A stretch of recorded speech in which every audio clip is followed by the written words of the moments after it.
Good afternoon, everybody. I'd like to go ahead and start our fourth community forum. I'd like to welcome everybody to the Commission on the State of Hate's fourth community forum. My name is Regina Cuellar and I will be running today's forum. I'd like to review the process for closed caption. Closed captioning is available for this meeting. The closed captions can be displayed in English or another language, which will allow you to view an automated live transcript of the meeting in another language, including Spanish, Chinese, Korean, and Vietnamese. To display closed captions on your screen, please do the following. Click the button labeled Show Captions at the bottom of your Zoom window. If you'd like to display captions in another language, select the box at the bottom of the window labeled Enable Translation. You will see a window with the heading You've enabled translation at the top. Select English as a speaking language and select your preferred language in the second menu. Click Save. Automated captions in your selected language should start appearing at the bottom of the Zoom window. We will send instructions in Spanish in the chat.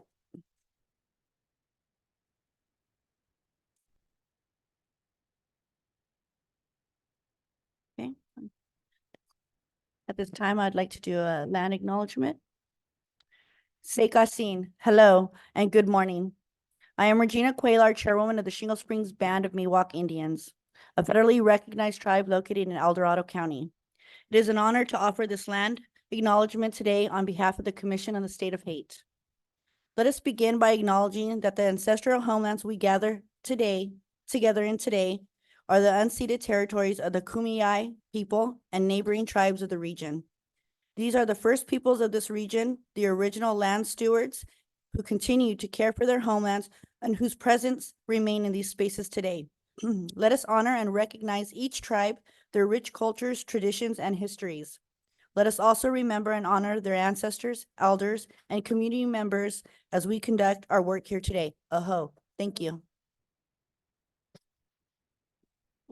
And with that, I'd also like to introduce my fellow commissioners. Today with me is Commissioner Filer, who will also be helping me conclude the meeting. Commissioner Filer. Welcome, everyone. My name is Commissioner CC Filer. I am on the Los Angeles Board of the Jewish Federation. I'm also the chairperson for UCLA Neuropsychiatric Board of Advisors.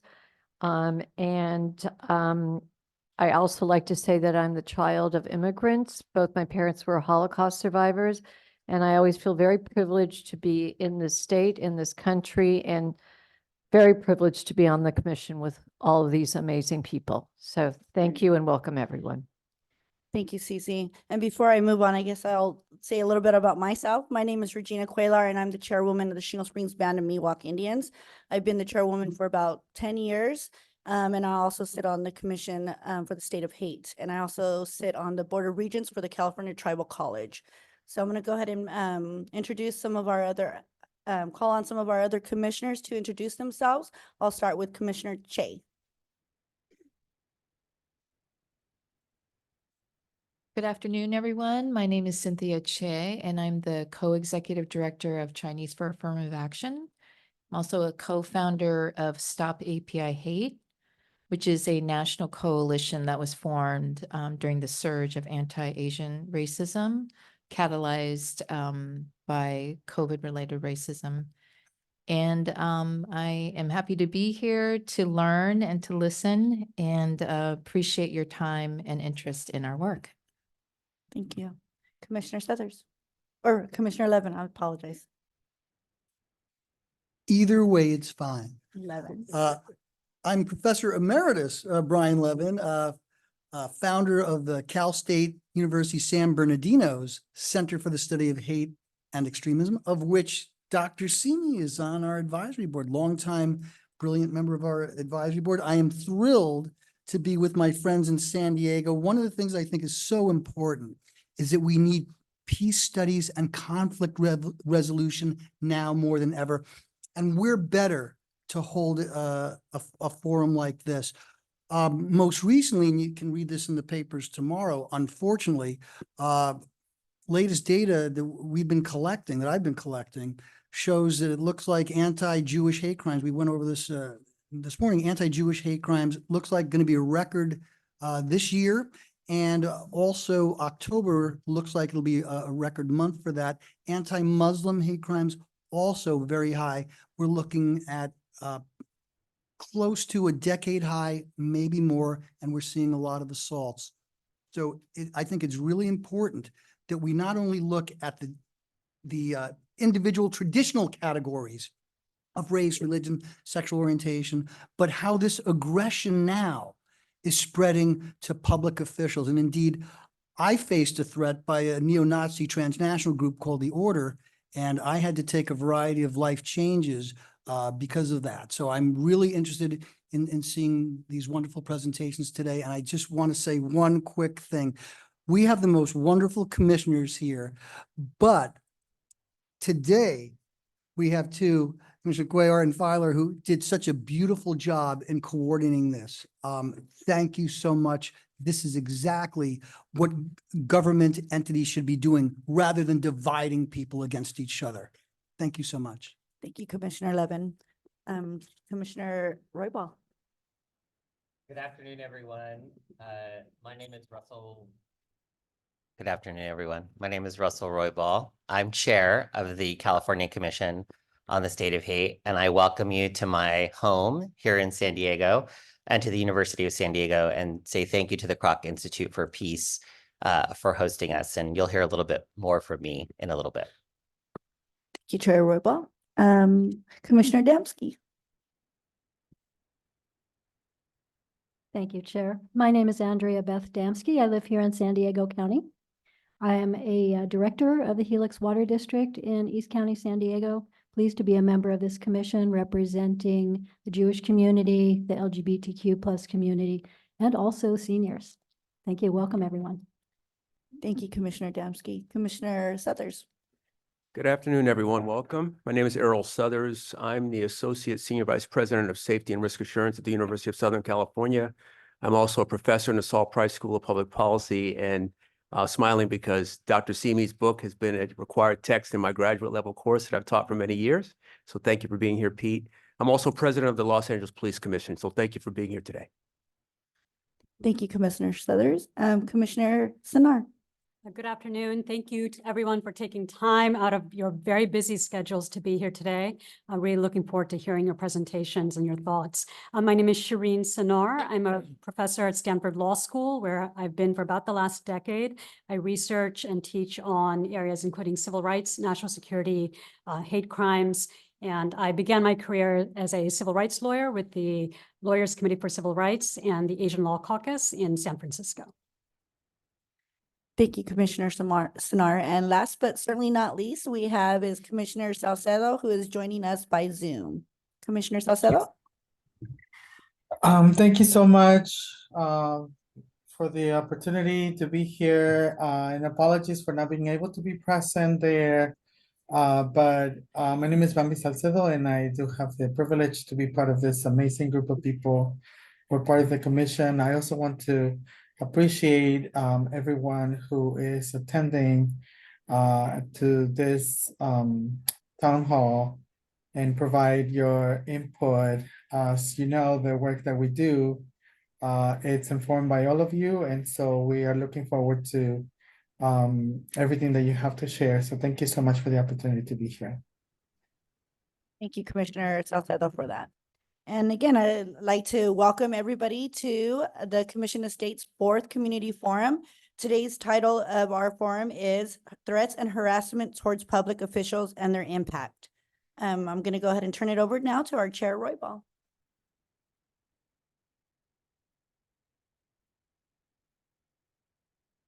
Thank you, Commissioner Cuellar, and thank you to Commissioners Cuellar and Filer for organizing our 4th Community Forum. I again want to welcome you and thank you for participating in today's forum, whether you're here in person with us at University of San Diego or joining us online. It is my great pleasure to introduce two individuals who will welcome us today. The first is the 37th Mayor of San Diego, of our great city, Mayor Todd Gloria. I've known Todd for a long time, many years, and have been excited to watch his career in public service, but also get to experience, because we are close friends, the threats that he has been under as an elected official for all of that time. I think that is doubly magnified by the fact he is the first LGBT person to be the mayor of our city and the first person of color.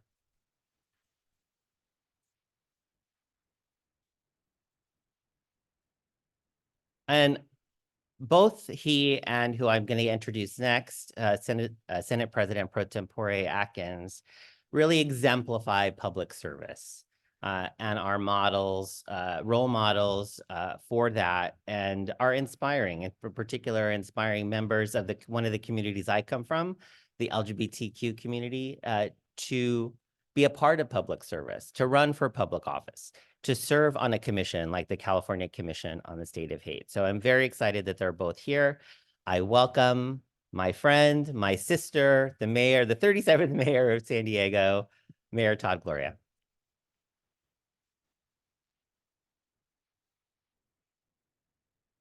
Thank you, Chair Roybal, for that introduction. And I'm very disappointed that no one said many years. How's that possible? You both look so young.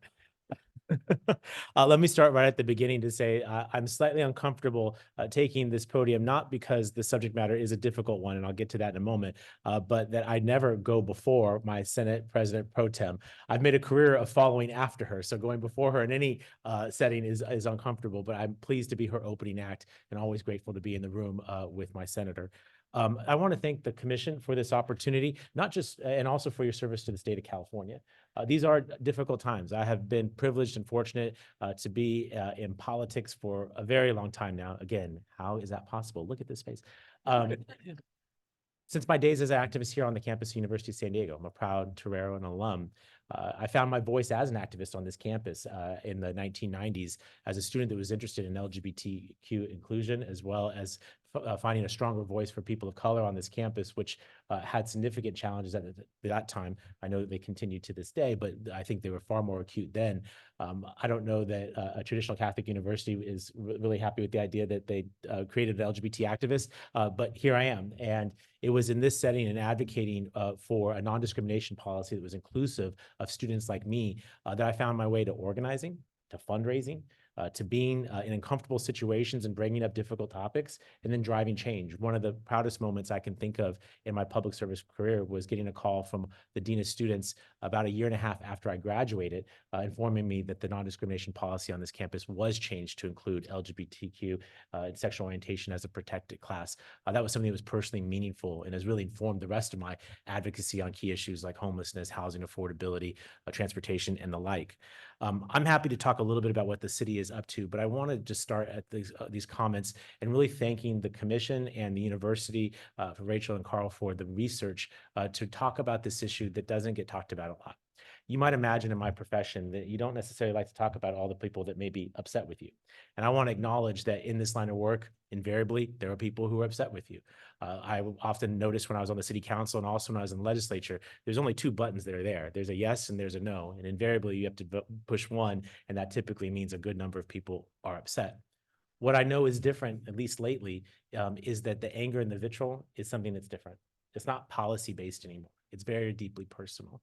And the way that it plays out is not just the social media comments that are involved in the report that you have in front of you, but it is in their personification in the daily lives of elected officials like myself, where people now come to your home with regularity, where they deface your private property. And in my case, they will result in a shooting in front of your private residence, causing me to relocate to try and protect myself and my family. This is the state of play in public service right now, and it's absolutely unacceptable. And the only way to change it is to start researching it, naming it, identifying solutions, and then moving forward.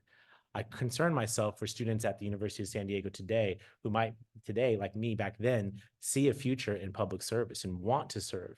But the barriers to service are high, right? You have to do a lot of things that generally your mother told you not to do. Knock on a stranger's door, ask strangers for money. I mean, this is inherently a difficult line of work to get involved in. But when the barrier of entry is raised to include the willingness to endure personal humiliation, threats to your personal safety, and probably more importantly, the threats to your loved ones, people who didn't sign up for this. I put my name on the ballot. My partner did not. My parents did not. My brothers and siblings, they did not. And yet they're impacted by all of this. And so I appreciate that you all are willing to engage in this conversation to try and identify it. This is not about personal popularity. This isn't even about policy. This is about attacking individuals that simply want to serve their community. And what I know for sure is our democracy will not be well served if good people are not willing to step forward and raise their hand and be willing to serve their community.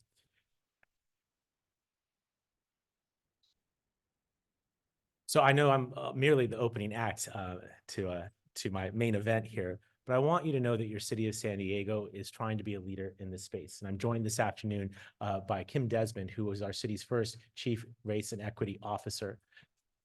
Please, she should be up here, but I'm the mayor, so here we are. Kim is the initiative owner at the city of San Diego to try and address the issues of this commission and how to live them out in our city as an organization, as a municipal corporation with 12,000 employees, as well as an organization that serves 1.4 million people. Now, you might imagine this is difficult, and Kim and her team are doing a magnificent job of figuring out how we do things like trainings within our organization to make sure that our employees are able to treat each other with the kind of respect, as well as the people that they serve with the kind of respect that they deserve. And then to operationalize and try and make that work well in a community. It's no accident that since Kim has joined the city, we've created a climate equity fund to try and address the inequities that we find in our built environment, particularly in environmental justice communities, and to try and take some of our finite resources and drive those resources where they'll have the most impact for those who are most burdened. But going beyond that, we have worked to resource our public safety departments to be able to be responsive to the concerns that we see. Brian was talking about the uptick in the data. We see that ourselves, but that data exists whether or not someone can answer the phone and take that report, whether or not we have a detective to follow up and process the case, whether or not we have prosecutors that can show up in court and hold people accountable for their actions. We do that work as best we can, but it is certainly a challenge in these times that we find ourselves in when the volume is higher. The crimes are more subtle. I mean, we have a First Amendment and we want to respect that, but we recognize that words have meaning and have matter and often are intended to impact in very acute ways.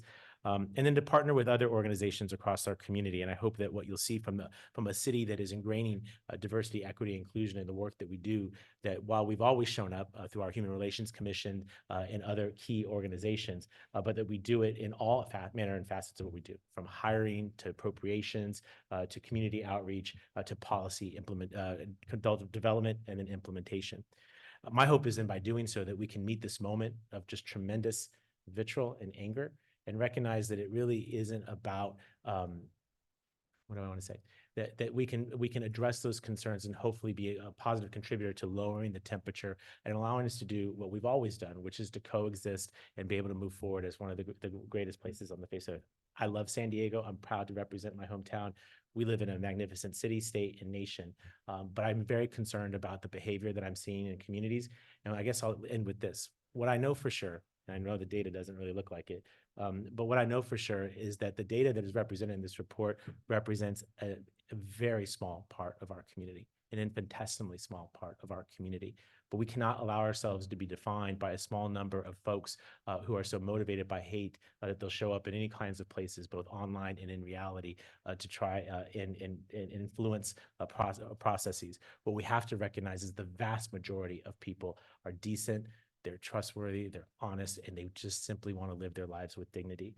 I think when we recognize that where the numbers are, and politics is always about math, do you have enough votes to pass what it is that you want to do, and you get enough votes to get elected to what you want, what you're running for? What I know is that we have the votes to do what we need to do, which is to move forward with dignity, with grace, and with respect, and that gives me a tremendous amount of hope in this work. Let me just conclude. I think there was a question about whether or not what impacts this may have. I want to share with you, no matter what has happened at my home, online, or elsewhere, I'm undeterred in the work that I do. I'm proud to be a public servant. None of this will ever cause me to change what I do in my work. It will not change the policies that I try and represent. It has never caused me to change my opinion on it. So when folks try to use, whether it's intimidation or violence, you will not get a change in behavior from this elected official. I will support the causes I support, the beliefs that I have.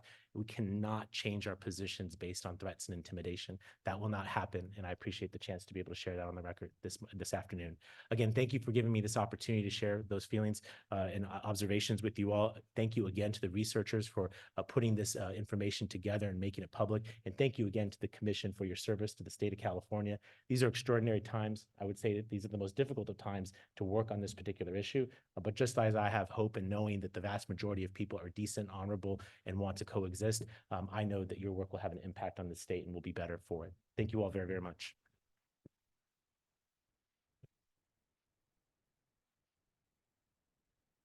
Thank you very much, Mayor Gloria. It's now my pleasure to introduce our next speaker. I said this actually a few weeks ago in a video that was about the pro tem. I've known Toni for over 30 years. I met Toni Atkins when she was at Woman Care, running a clinic that provided healthcare services for women in need here in San Diego. I have also gotten to watch her career with great joy as she first served on the city council, served as interim mayor, served in the legislature, and served as both Speaker of the California State Assembly and as President Pro Tem of the California State Senate. The first woman to be President Pro Tem, the first out LGBTQ person to be President Pro Tem of the Senate, and I am eternally grateful to her. She is the reason I actually am on this commission. So thank you very much, Pro Tem Atkins. I also want to say that I have liked Toni from the first moment I met her, but as I said in the video, I really fell in love with her when she was on the city council because she cared about those with the least power, wealth, and opportunity, and she continues to do that to this day. And as I said earlier, she is a model public servant. Todd and I often talk about living up to the standard that she has set for us. So please welcome the President Pro Tempore of the California State Senate, Toni Atkins.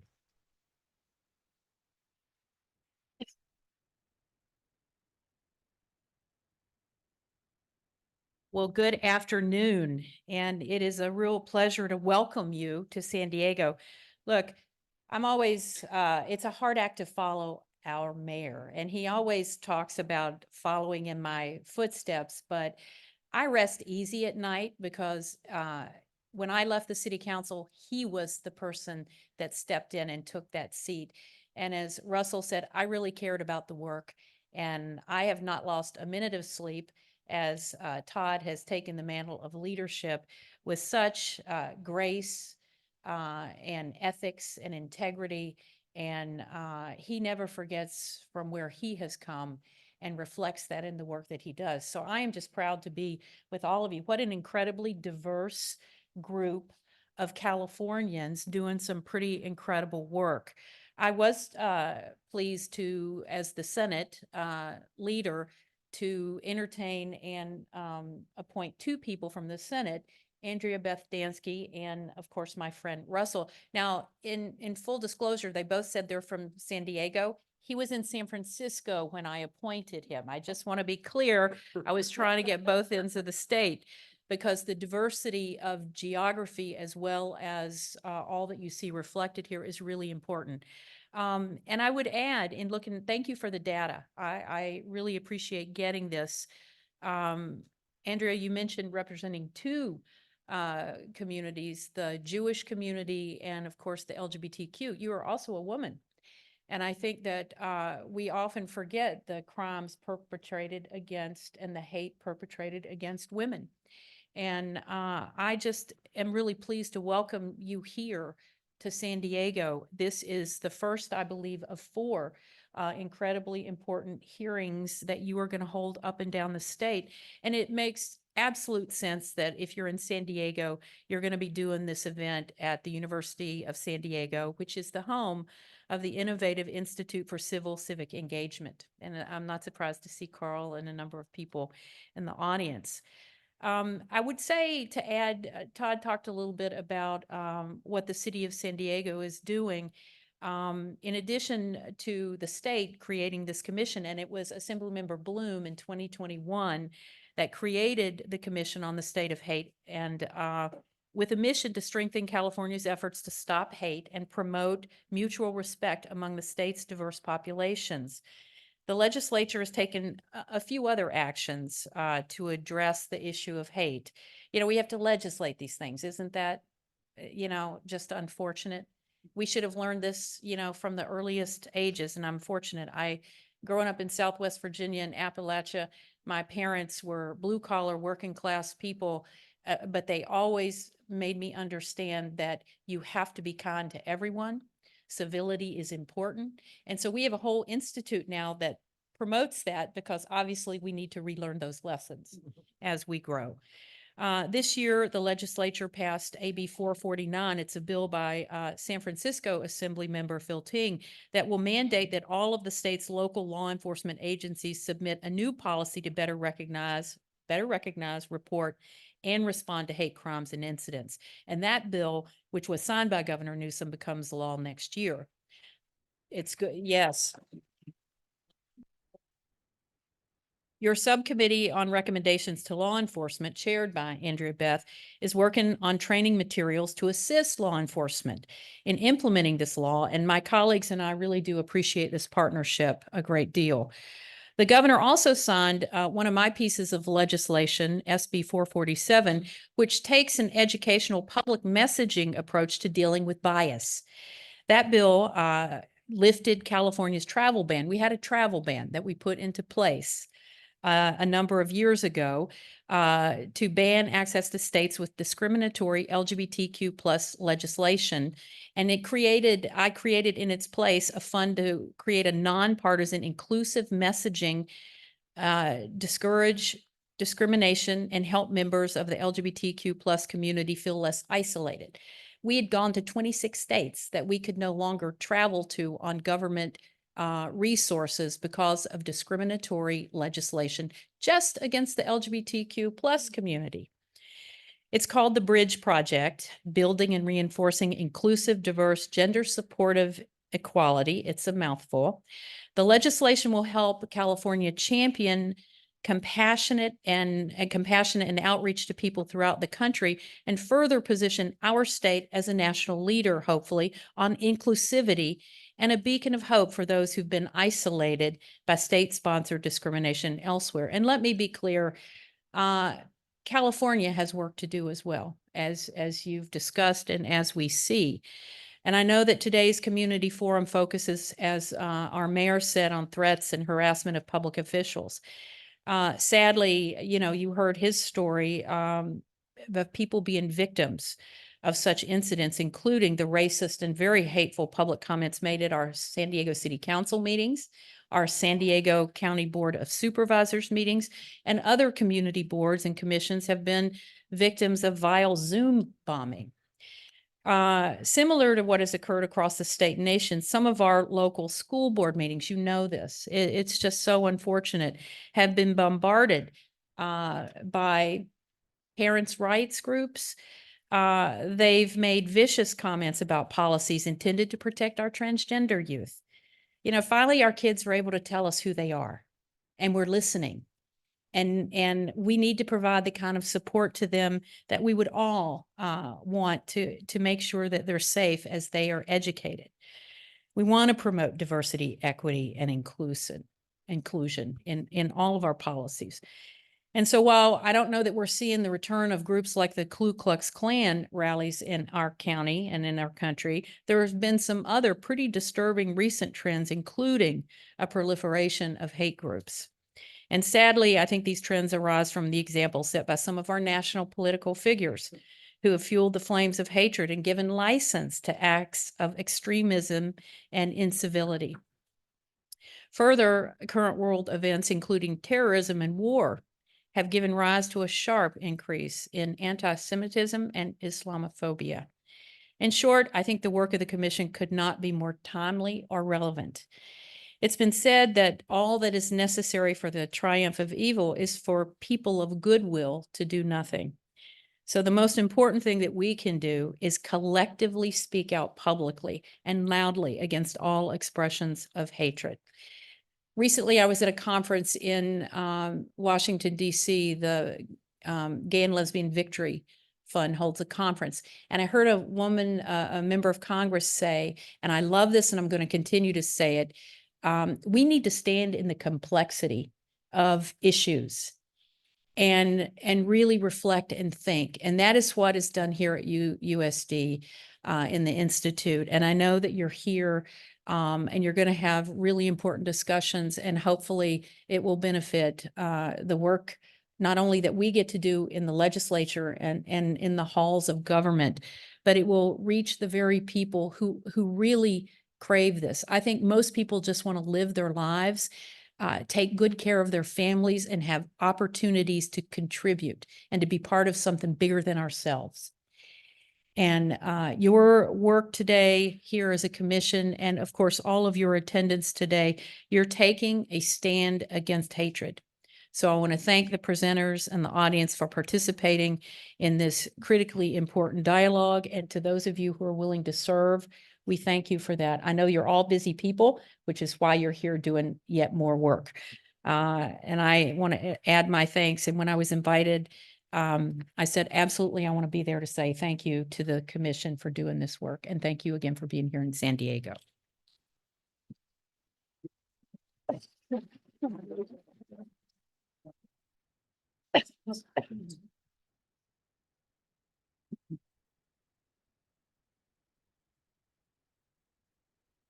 Thank you, Senate Pro. Hello. Is it on? Oh, There you go. okay. Sorry about that. Thank you so much, Senate Pro Tem Tony Atkins, for being here and for those words. Thank you so much. So before I go on and introduce the next guest, I'd like to kind of reiterate some of the words that Senate Pro Tem just said about the commission. The Commission on the State of Hate was established to strengthen California's efforts to stop hate and promote mutual respect among California's diverse population. The commission is charged with researching and publishing data on hate activity, hosting community forums, and providing resources and guidance on how to reduce and respond to hate activity.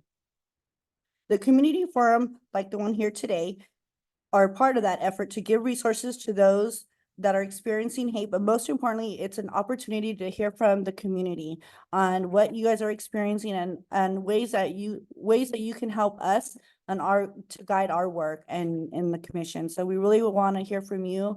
And so I just want you guys to know that we really would like to hear from you guys, and after all the presentations. So moving on, we're going to go ahead, and I'd like to now welcome Dr. Gail F. Baker, Senior Vice President and Provost here at the University of San Diego, as well as Interim Dean of School of Peace Studies. Dr. Baker is USD's Chief Academic Officer and a Professor of Communication at USD. She has held a number of leadership roles, including Dean of the College of Communication at the University of Nebraska, Omaha, Chair of the Department of Public Relations at the University of Florida, and Director of the Minority Recruiting Program of the School of Journalism at the University of Missouri-Columbia. She holds a doctorate in journalism from the University of Missouri-Columbia and is the winner of 4 Emmy Awards for excellence in documentary writing and producing. So welcome, Dean Dr. Gail Baker.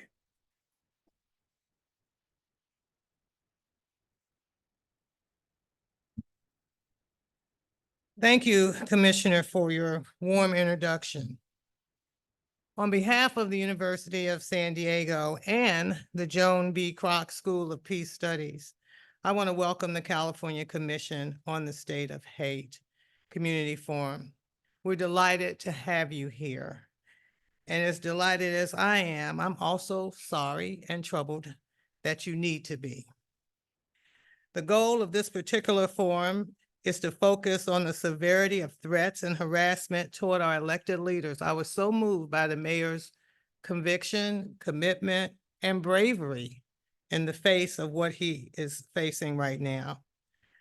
It is a type of violence that affects mental health, time in service, perceptions of safety, and it disrupts our democratic processes. It limits the diversity of representation, creates power imbalances, and so much more. But this forum extends well beyond a professional group of like-minded people working to confront some of our most pressing challenges. It is an important space to recognize how we can shape a better future by working together across institutions, sectors, positions, and appointments to build upon common strengths and to inspire innovative solutions and advance inquiry and problem solving through intentional collaborations and partnerships. Today, you will hear about a number of specific challenges and personal experiences, and you will learn about the findings of research conducted by our Kroc Institute for Peace and Justice's Violence, Inequity, and Power, VIP Lab, and consider about the many ways we can make concrete and material changes to help our communities reduce and respond to the hate activities. I just don't know how we got here, but here we are. And really, the point of this conversation and the point of the research is to ensure human dignity for all, a vision that grounds the work of the Kroc Institute and serves as the guiding light for the University of San Diego's institutional mission.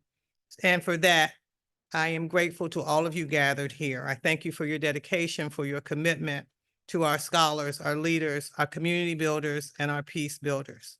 And I want to thank our own VIP Lab and the Kroc Institute for Peace and Justice, as well as the Institute for Civic Engagement, Carl, for spearheading this important work.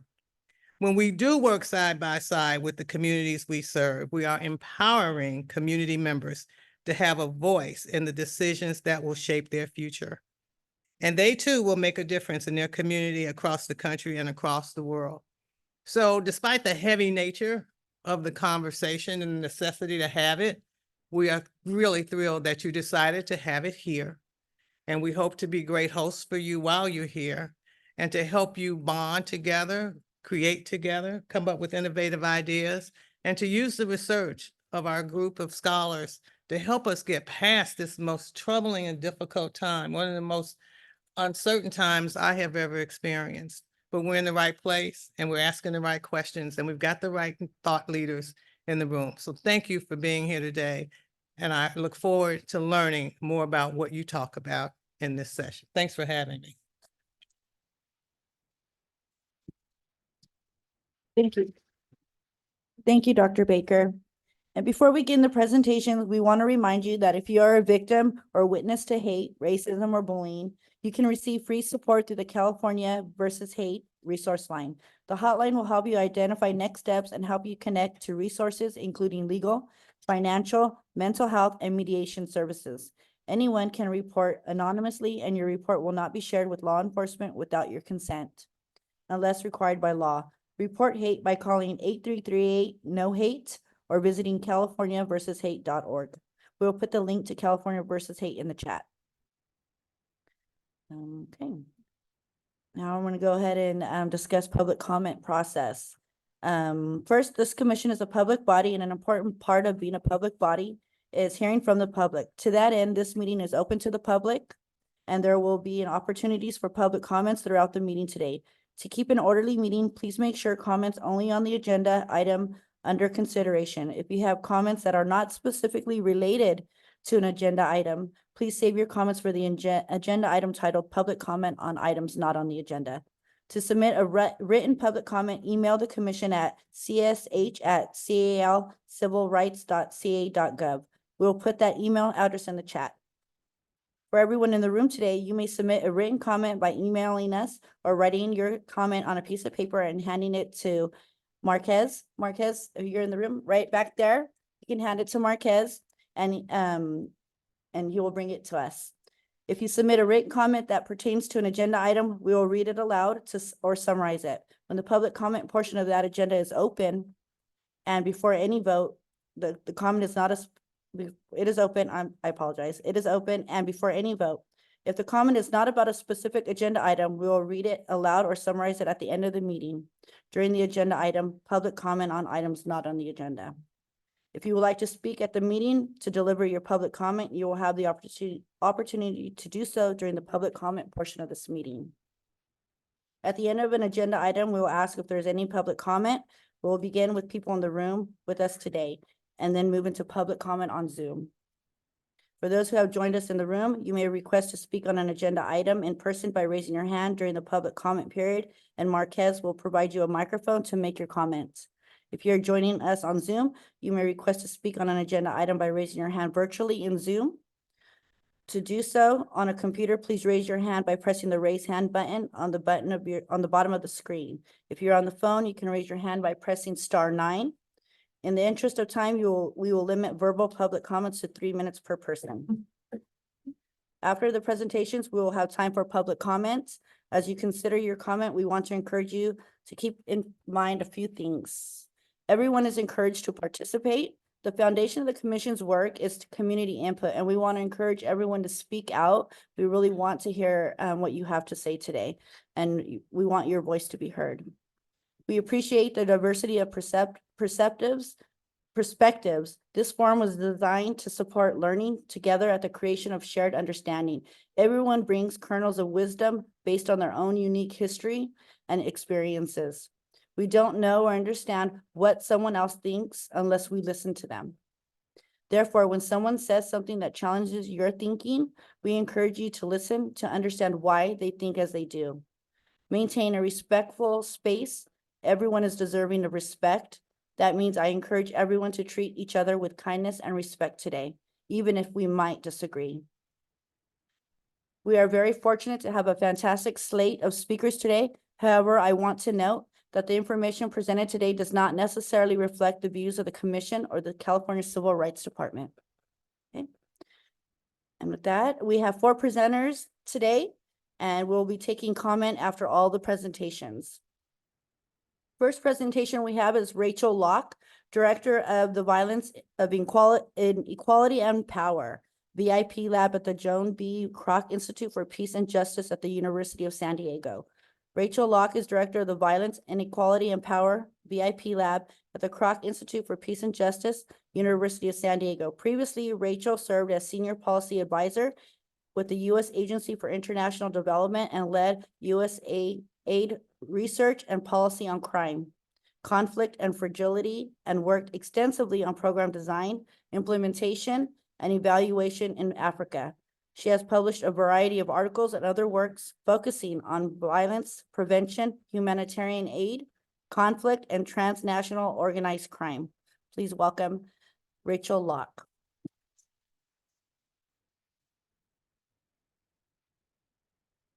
Thank you so much for that introduction. And thank you so much for joining us here today. It's really an honor to host you all here today. I have to say, it's also really an honor to stand up and look at all of you who've taken the time out of your schedules to join us here today. When you're sitting in the front row, you can't really see who's behind you, but it's really great to have so much participation in what we think is a really important conversation. So thank you all for coming.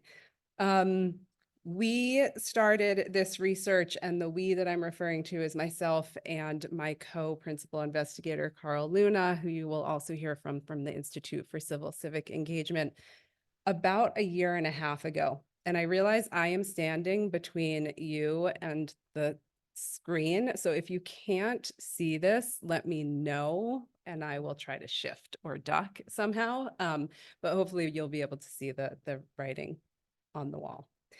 So we started talking about this research, I want to say about 1.5 years ago, because we knew that anecdotally, we were seeing an increase in vitriol against our elected officials, not just across the country, but here in San Diego County.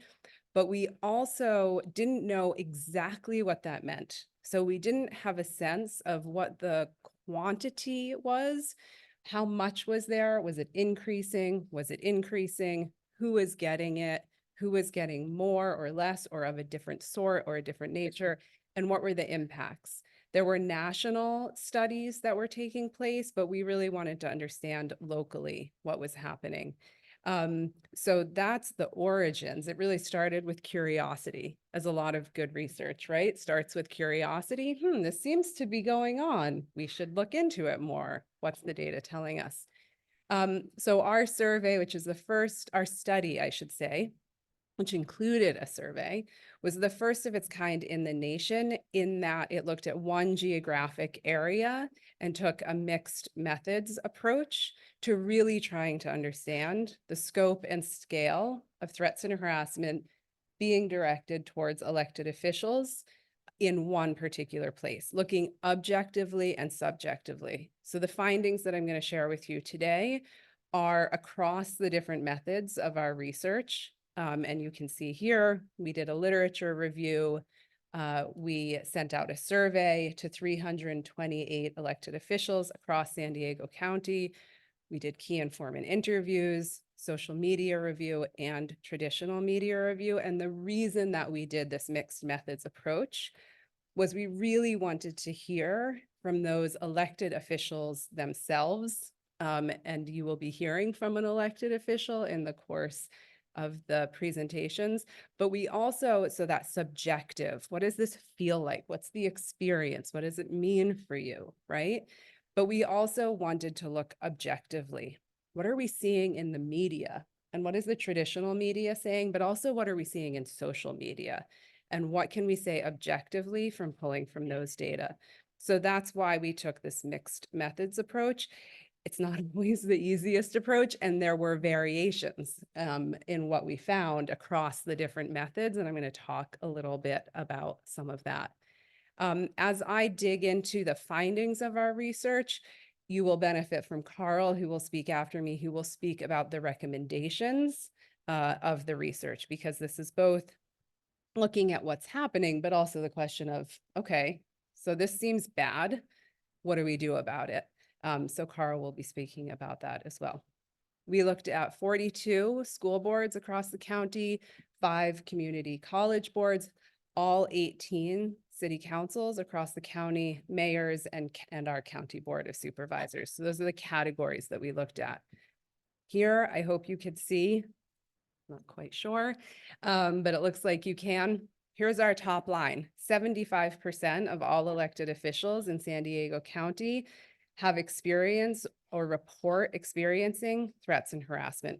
This is higher for women than for men. So 82% for women versus 66% for men.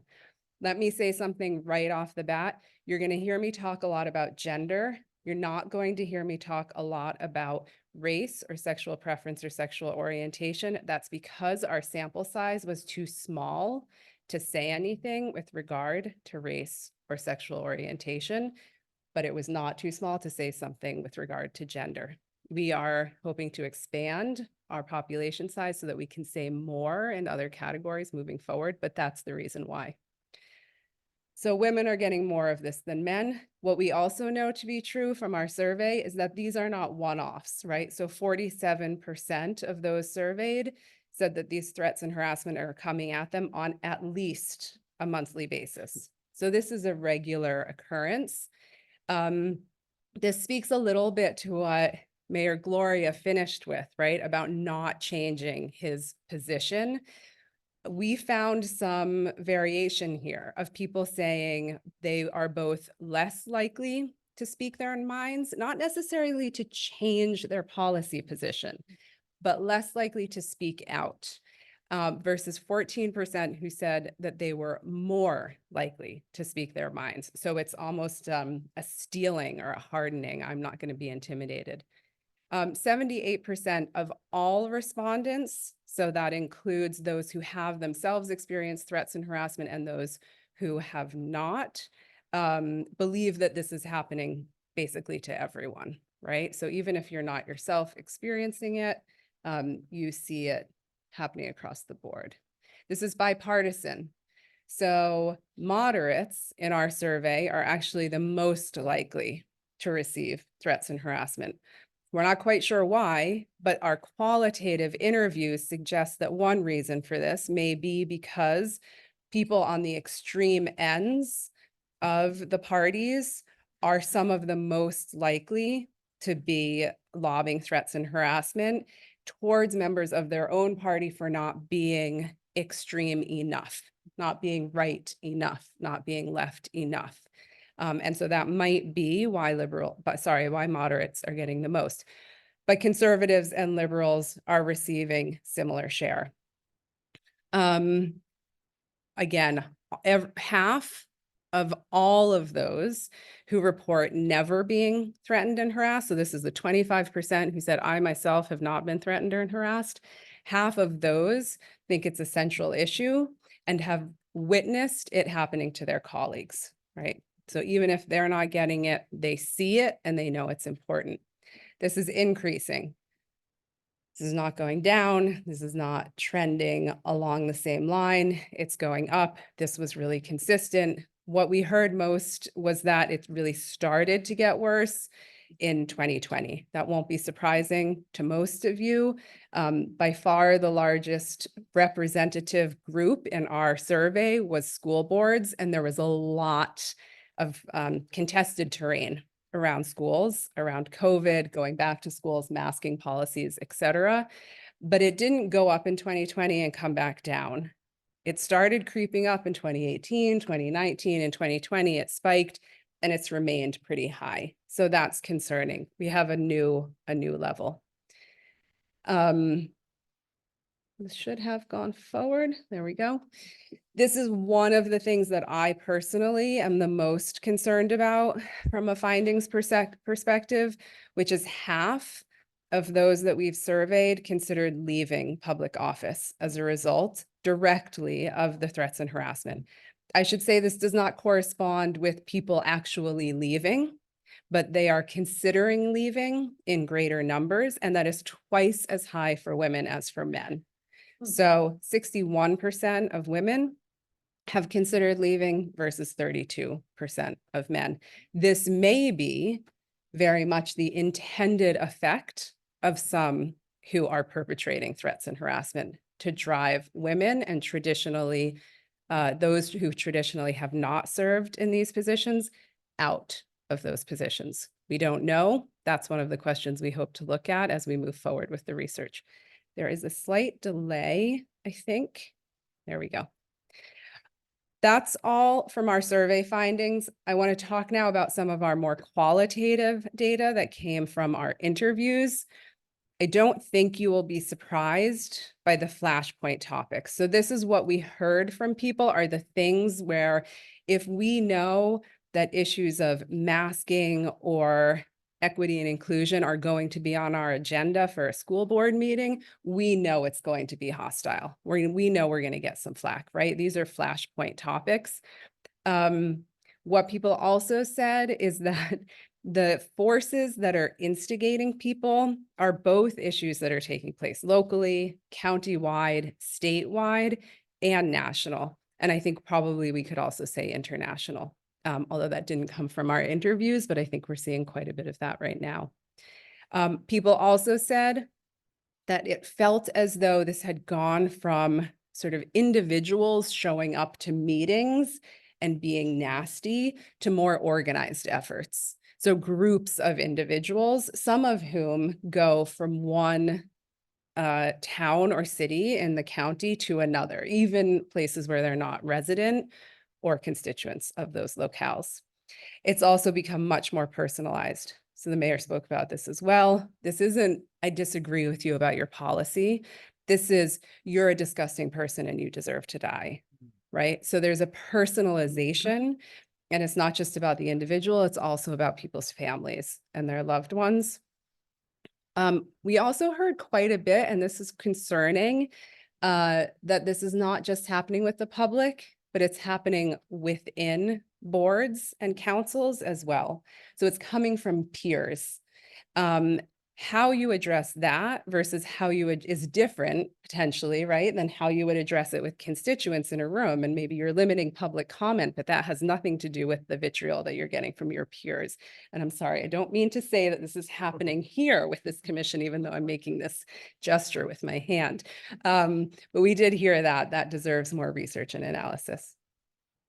The mental health impacts of this kind of vitriol is massive, right? So people aren't sleeping. There's insomnia, increased stress. We know what stress does to the body. There is conflict within the home. People are hiding things from their partners because they don't want to scare their partners about the intensity of what they're facing on a regular basis. That's leading to issues, interpersonal issues. So a lot of really personal challenges is the polite way to say it that are being caused by this phenomenon. The one thing that I will say also, which I mention every time I talk about this, is having done all of the interviews myself, 90% of those who I interviewed at the end of the interview thanked me, not just for doing the research and shining a light on this important topic that doesn't get enough attention, but for giving them the opportunity to talk about something where there is no other space to talk about it, because they're being forced to just accept, toughen up, have a thicker skin, deal with it. It's part of the process. These are the things people are hearing, not, this is awful, tell me about it. So to be thanked for the opportunity to share some of these really harmful experiences that people were going through was a consistent finding that we didn't expect, but we certainly found. Let me tell you quickly some top lines from our traditional media review and then our social media review, and then I will be handing off to Carl. So the biggest top lines from our traditional media review was that we went from only seeing about 1 or 2 articles a year, and this is the Union Tribune, this is KPBS, right? Your traditional media outlets in 2017, 2019. So very few articles, to between 6 and 9 articles every year between 2020 and 2022. So that's a big increase. The majority is going towards school board members. The majority of reported incidents in these articles are women at a 19-5 level compared to men.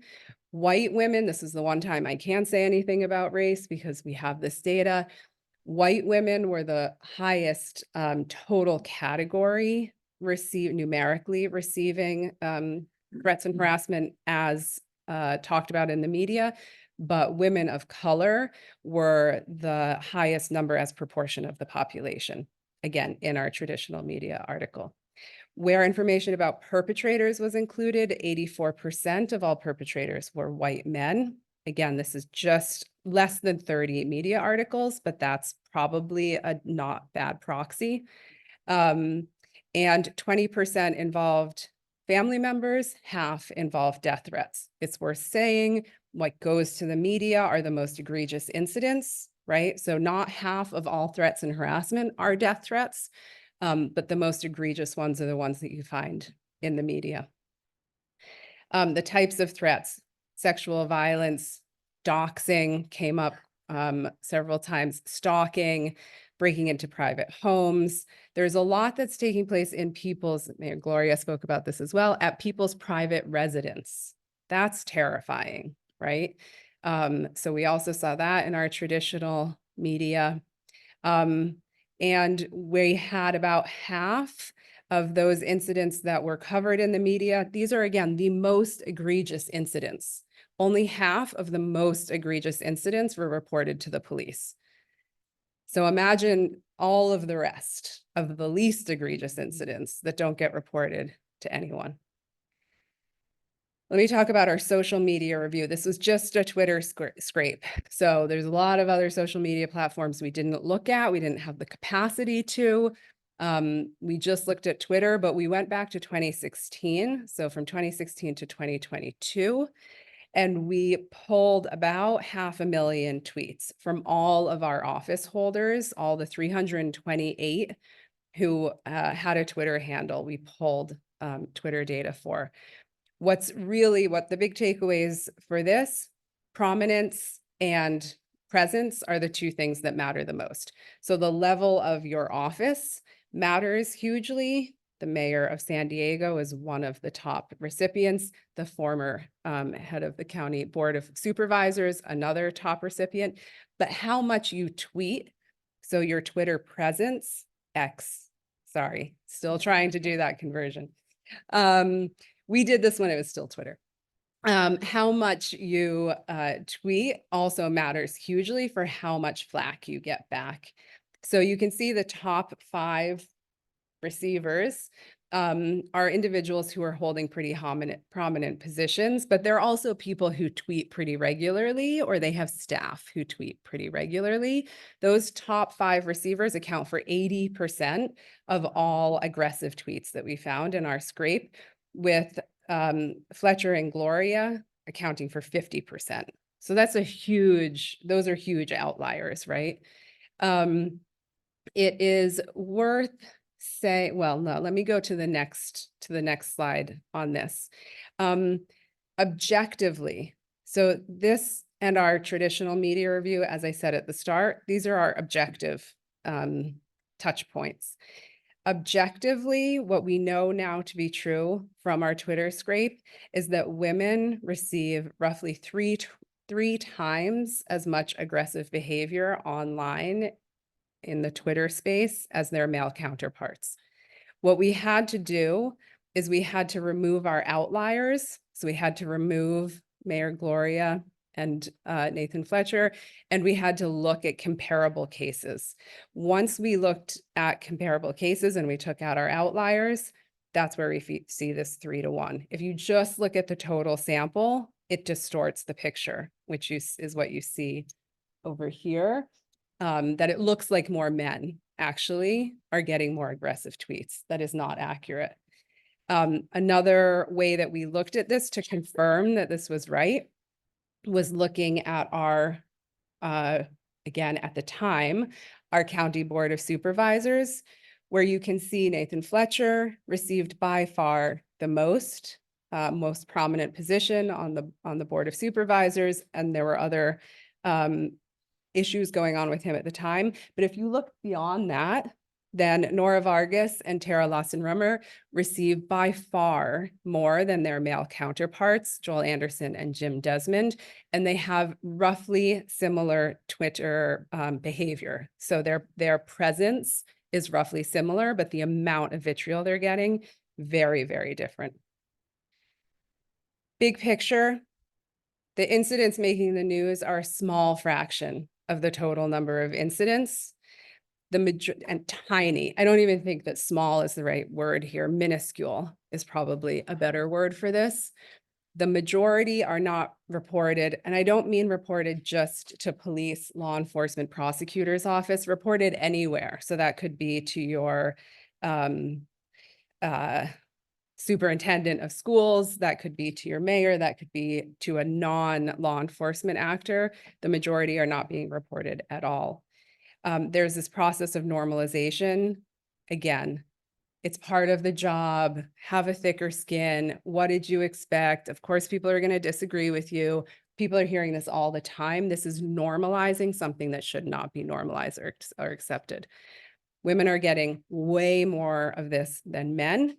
They are not only getting way more, it's more personal, it's more sexualized, the nature of the aggression that women are getting. And this is having huge mental health impacts, as well as impacts on people's willingness to remain in office. And it's a bipartisan issue. So let's stop thinking that this is one side or the other. This is everyone, and it's unacceptable. As I walk away, I am now done exactly at 20 minutes. That's never happened in the life of me doing a presentation. I'm going to put up here a couple quotes. These are taken directly from our interviews. So I'm going to run a few of these that you can read as my esteemed colleague, Carl Luna, comes. Thank you. Thank you. And before Carl speaks, Dr. Luna, I'd like to take this minute to introduce him properly. Dr. Luna, I failed to do that earlier, so I'd like to do that now. So Dr. Carl Luna is the director of the Institute for Civic Engagement at the University of San Diego. Dr. Carl Luna is a full professor of political science in San Diego Mesa College's Accelerated College Program. Joining the department in 1989, he also served as department chair of Mesa College's Chairs Committee, and president of the Academic Senate. In 2014, the Association of Community College Trustees recognized him as one of the 5 top community college professors in the country. Dr. Luna is also co-chair of Restoring Respect, a community initiative promoting greater civility in San Diego dialogue. Thank you, Dr. Luna. Thank you very much. And just to continue our presentation so we can get on to our next great speakers. Again, the different little comments we got, and that's one of the big ones. This type of interaction is the new normal. I was doing a presentation to the IB City Council on this, and people were saying when they joined the board, the new people, they thought this was normal. The older people said, no, this has really changed. But then a lot of the older people are leaving. So it's a bad environment to become a new office holder in. After we did our research, we held a series of community conversations. We tried to get some geographic balance. Our hope is for our next round, I would love to see us, and Rachel and I would love to see us be able to do sessions in each of the supervisors districts to get the entire county involved. But we did 3 different sessions with the various partners, the League of Women Voters, the Burnham Center, NCRC, ADL, and we did them with Summer Steffens attended one to speak at. Our Maura Elliott, our city attorney, was the other. We did another one with the Episcopal Diocese. And the goal was to get feedback. What can we do about this? Unlike the weather, we don't want to just complain about it. We want to try to change the environment that's out there. And we curated a variety of different recommendations. One, you got to increase accountability somehow for perpetrators. You see, you're trying to thread that needle between First Amendment rights of speech and petition versus the old yelling, the fire in a crowded theater, disrupting public meetings, creating a hostile environment for people. One of the problems right now is unless somebody's behavior rises to the level of criminality, there's not a lot of accountability that can be put in place. So there were discussions about ways to hold people accountable. Perhaps, again, at public meetings, you have written comment, you have verbal comment. Perhaps your right to verbal comment can be contingent upon how you're behaving, how you're acting toward others. You're acting in an inappropriate fashion, you can write it down. The people at the dais should not have to listen to being screamed at with racial epithets and the rest. Again, how you do that becomes an issue. Document and report all incidents, even when they don't rise to the level of crime. Elected bodies need to get better at having introspection and discussion with their membership to be able to capture what's actually happening to people. I think one of the great things that Rachel brought up from the interviews was so many people feel that they're in it alone, like it's just them. And if that's the case, you don't want to be the weak person who's talking about it. You need a mechanism also to be able to report it to local law enforcement and to work itself up to the district attorney's office to get a really good picture of what's happening in different communities. There's anecdotal evidence out there of things being reported to law enforcement, which just aren't working their way up through the system. Some of that may be procedural reporting. Some of it may be the fact that some people in law enforcement empathize with the people who are conducting this sort of behavior, and that can become a block too. We need to have a good inventory of what's going on within our reporting structures to be sure these things are reaching people who need to know. Increased protection for local officials. You're seeing that happening. You're seeing more security presence at public meetings, but with people going to people's homes, maybe we need to start budgeting to provide for elected officials with really good home personal protection. Potential revision of the Brown Act. That's a big one that kept coming up. The Brown Act is an artifact of the 20th century, and it serves an important purpose. It tries to end the smoke-filled rooms that used to dominate politics, where small groups of elected office holders and officials formed little cobbles to make policy. And in that, the Brown Act has been very effective at trying to let the daylight into public processes. But our whole process of public comment really is a 19th or 20th century artifice where people will come up and they'll speak for 3 minutes. The efficiency of it is not particularly great. The ability to influence council members and elected officials is somewhat problematic. It would be nice to come up with different models. One of the models that was talked about was before a meeting of a body, you hold a facilitated dialogue with people who want to speak so they can actually learn more about the issue, find people with like minds. And then when it's time to talk, you get a really good focused comment. What we never envisioned when the Brown Act was passed 50 some odd years ago was the idea of public comment as performance arts, public comment as brand building, public comment solely for the purpose of disrupting meetings. I mean, there's always been gadflies at public meetings, that person who will speak every meeting, but most public comment wasn't directed that way. In an age of Twitter, Instagram, and all the other social media, I have no clue what that's out there. My students would know. This model doesn't seem to be working as well. A workshop at the state level, local levels, talking about what can be done to make the Brown Act more up to date for 21st century realities is probably something we really need to consider doing. Did I get, no, go back one. Increased training of elected officials. Some boards do boot camps for elected officials where they go through all the basics of what's it like to be on the body. But dealing with this issue in particular, the knowing that you're not alone, bringing in counseling and training to allow elected officials to process this onslaught, which is not normal, but is not going anywhere, is something that probably needs to be looked at. And that requires investment of time, money, and training. Prepare for threats and harassment. We need to harden all of our nodes of democracy against disruptions. Currently, the disruptions are more ethereal. They're more vocal. One of the problems you have with the threat environment being raised as it is, with people receiving more threats and that becoming normalized, is it encourages escalation of threats to cross that line into the violence that we hope not to see. And once you start to cross that line more regularly, once more synagogues are attacked, once more school board members or supervisors' members' homes are defaced, it can lead to the danger of a cascade effect, where suddenly what we were hoping to avoid becomes more manifest, a level of civic disruption we're just not used to. To avoid that, you need to prepare all the institutions to deal with threats and harassment, to keep them from escalating. Work with community organizations to teach constructive ways to engage with political conflict. Right now in San Diego, the city attorney's office, the district attorney's office, groups like NCRC have all been engaging in little dialogues to try to work with this. League of Women Voters tries to work on that. Having just little mechanisms before public meetings where the public is not just given a disclaimer about what you shouldn't do, but actually talking to the public about ways to engage in more effective behaviors, which will actually influence office holders more, is probably something that needs to be looked at. And then the last recommendation, do more research. Our study right now focused on 300 plus elected office holders in San Diego with a handful of specific offices. There's a lot more people in San Diego's public life that are getting harassments. Look at election workers. Look at the county board of registrars. We didn't look at the sheriff's office, the elected district attorney and city attorney. There are lots of different boards like this and commissions where members are going to be receiving harassment. The better the picture we get comprehensively, not just in San Diego, but across the state, the better we know how to focus resources to deal with this problem. So what we got from all the groups we've talked to was the encouragement to pursue more research on this.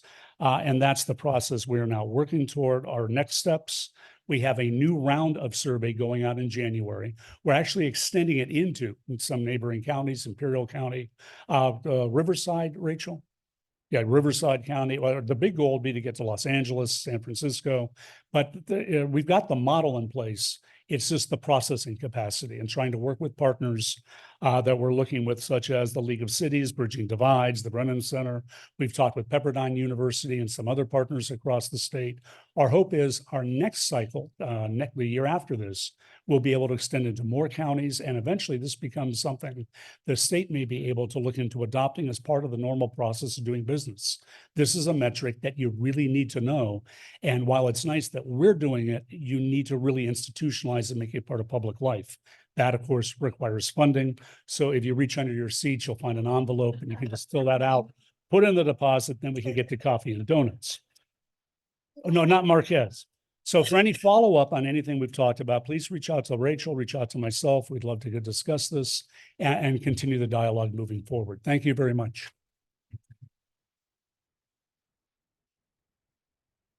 Thank you, Rachel and Dr. Luna, for your presentation today. Thank you for that. Next, I'd like to introduce our next presenter, Dr. Peter Simi. Dr. Simi is professor in the Department of Sociology at Chapman University. He has studied extremist groups and violence for more than 20 years. His national research examines cases where law enforcement has apprehended and taken actions against those making threats against public officials and listen to the profile of such actors. Presentation is Understanding Threats to Public Officials. Welcome. Thank you very much for the introduction. Thanks to the commission for the invitation. Thanks to the University of San Diego, and thanks for you for being here today. Let me start with a warning in terms of some offensive nature and material. The slides, there's one slide in particular that has some very offensive language and of course, I don't include that to offend anyone, but just to really try and illustrate what we're dealing with. Most of the slides are numbers, and behind every number is a personal story.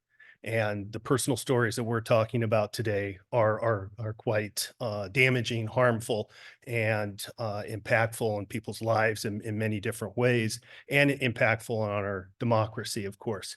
And so I think it is important that we certainly not sugarcoat the issue, and that we get into some of the nitty-gritty as it deals with the kinds of threats that people are making towards public officials. I'd also like to thank by acknowledging funding for this project from the Department of Homeland Security and the National Counterterrorism Innovation, Technology, and Education Center at the University of Nebraska, Omaha. They have built a consortium as part of a center of excellence that's funded through DHS, and it brings together researchers from not only across the United States, but other countries as well, to study different aspects related to domestic terrorism. And when I approached Insight about this project in terms of wanting to focus on threats to public officials, it was within a larger context of studying violent extremism and domestic terrorism for more than 2 decades, and really starting to see this issue become a prominent strategy, frankly, a prominent political strategy that's being relied on more and more, and that really represents a certain kind of effort to dismantle democratic institutions, to directly target individuals based on things like race and ethnicity and various other demographic characteristics as part of a larger political agenda, frankly. So we wanted to look at that issue and see what kinds of patterns and trends we could find as it relates. So just to give you a few kind of basics on the project, it's a project that is focused first and foremost on federal charges related threats to public officials. So we've heard about the fact that most threats aren't reported, and certainly most threats to public officials don't result in federal charges. So we are looking at a very, very small piece of the puzzle. And you said, well, why would you want to do that? Well, one, federal charges are important to look at in terms of trends and patterns, and they provide us with lots of information because they do result in federal charges. There's lots of court documents that give us information about the incident, the perpetrator, less so with the victims. So our project is definitely, although we're looking at victims in terms of characteristics and so forth and their experiences, we have a lot more information about the incidents themselves and the perpetrators. And the fact that we have literally thousands of pages of court documents that our team's been going through in order to look at a number of different aspects of these crimes.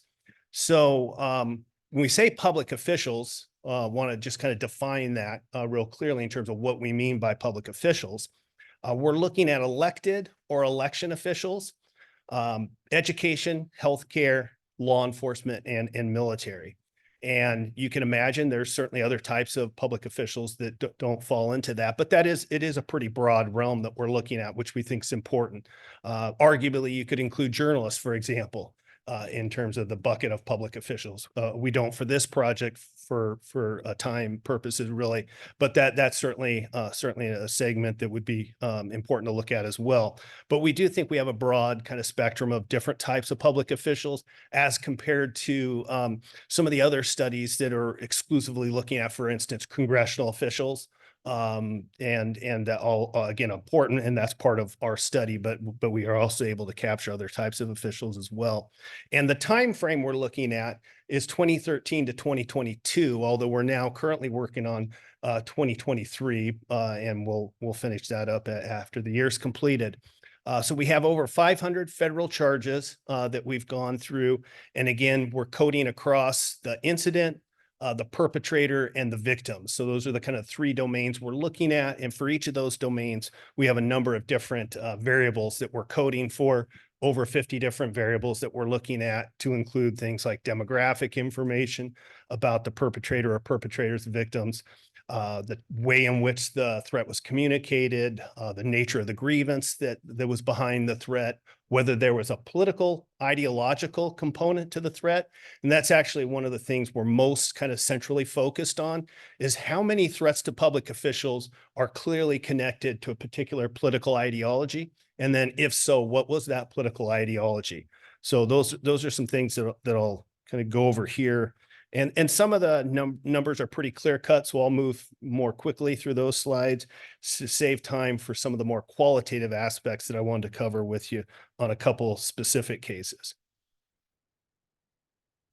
So what are we talking about in terms of numbers? And again, I just said this, but I just want to reiterate, these numbers may look small because they're federal charges. Okay, so this is just a very small piece of the overall threat landscape in terms of the number of threats that are being directed towards public officials. But of those, in terms of federal charges, here's what we're seeing. You see the steep increase after kind of the 2017 into 2018 timeframe. Now, it's hard to say in terms of cause and effect. I'm not certainly suggesting the election of Donald Trump in 2016, it's a simple connection there. But to ignore that aspect of the time series, that, you know, you had a person who was elected to the office, highest office in the land, who campaigned promoting and endorsing political violence. So that certainly can't be ignored. In fact, I just provided testimony in part about the extent to which Donald Trump promoted and endorsed political violence in regards to a civil case in Colorado about the eligibility for Donald Trump to be on the ballot there, based on his involvement in the January 6th attack, or at least the alleged involvement. So that's a pretty important point in the time there. And again, we see the steep increase. It kind of remains, and then we get another big increase in the 21 timeframe into 22. And that for 2023, that's pretty much going to be as high as 2022, if not higher. So unfortunately, that's the bad news. Things are not looking better for 2023. So, you know, one of the things you say, well, are the threats increasing, or is it the enforcement that's increasing? That's hard to disentangle with this type of data.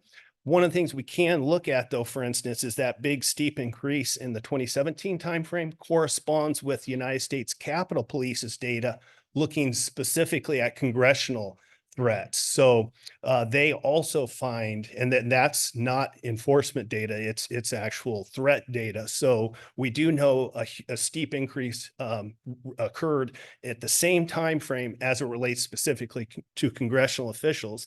So we do believe that represents a true kind of increase in the environment. Of course, there's other data points as well that I think help support that interpretation. So, you know, this is basically just to underscore that the threat landscape has, you know, significantly gotten worse over the last 5 years. We do see most of the cases end up producing a conviction.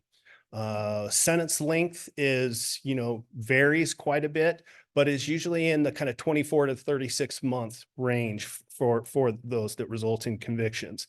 So that, you know, that would be one of the questions is that penalty stiff enough in terms of for deterrence purposes? We can talk, you know, more about that in terms of responses. Which states are producing most of the federal charges? You see here, New York tops the list with Pennsylvania, Texas, and Florida. California is, you know, on the upper end, but it's not as high as I'd expected to begin with.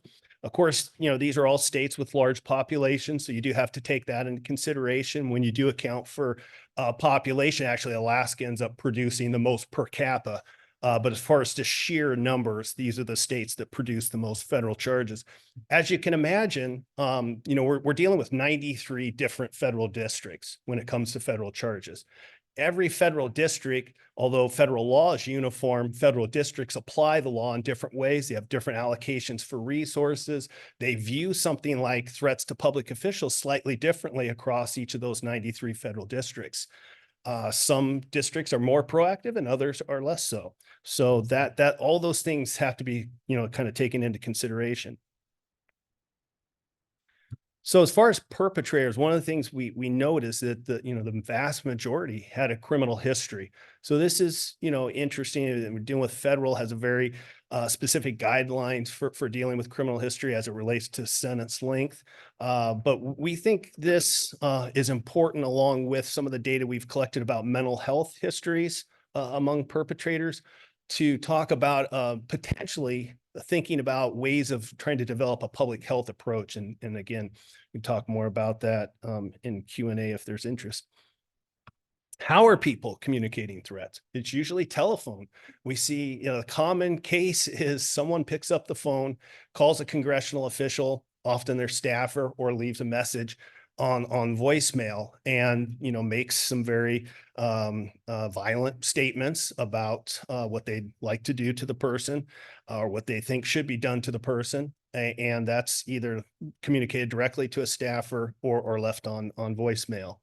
We are seeing more of the social media types of threats. Obviously, the time period we're dealing with, 2012 to the present, we're seeing social media become more and more prominent as it relates, which you'd expect as social media has become more pervasive.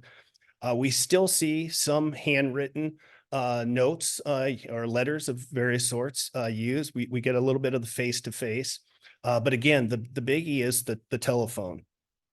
And I should say, sometimes, it's one call, and sometimes it's literally hundreds of calls that an individual or individuals will make. Again, just to use the example of congressional staffer, we'll talk about a specific case here where it was in the hundreds. And I'll get to that in just a moment. So as far as the portion, we find about half have a kind of very clear-cut political ideological component to the threats. Now, that doesn't mean that the other half don't necessarily. It's just that based on the court documents, it wasn't readily discernible. So we think it's at least half, but it probably is actually higher than that. So these are categories that the Department of Homeland Security uses. So for coding purposes, we adopted those. Anti-government, racially motivated. And then we have actually added a third category because sometimes it's both.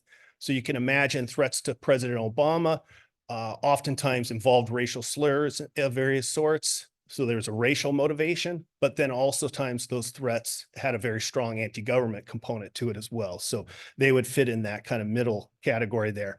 You can see the anti-government, though, is the most common, but also racially motivated make up a large portion too. Of the political ideology, I would say that white supremacists, generally speaking, and anti-government are the most common.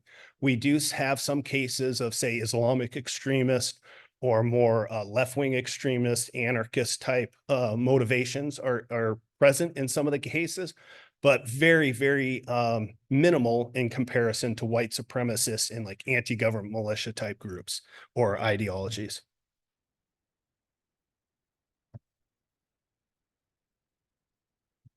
And again, just to give you a couple examples of cases that we looked at pretty closely. The first one here is Daniel McMahon, who was threatening a public or person running for public office in Charlottesville, Virginia, 2019 timeframe. Now, you'll recall just 2 years prior to 2019, Charlottesville was the place of the Unite the Right rally, the deadly Unite the Right rally, which resulted in the murder of Heather Heyer and the injury of dozens and dozens of others because of a car attack and the assaults that the white supremacists who gathered there in Charlottesville that weekend committed against various individuals. So the same location 2 years later, this person from Florida is targeting an individual who's Black that's running for city council there in Charlottesville, sending very racist letters and things of that nature. Eventually arrested and sentenced to federal prison. As was mentioned earlier, these threats can be effective. And in this case, unfortunately, it was. The person their safety. They felt their safety was in jeopardy, and they dropped out of the race. And of course, this is the kind of impact that a person like McMahon and others are looking for, and what this strategy of threatening public officials represents in terms of how it can really impact our democracy. One of the things, though, that's notable about this individual was that they had previously been networking online with Robert Bowers, who was the Tree of Life synagogue shooter in Pittsburgh in 2018. They had both been working together to target various individuals. McMahon came to name himself the Antifa Hunter.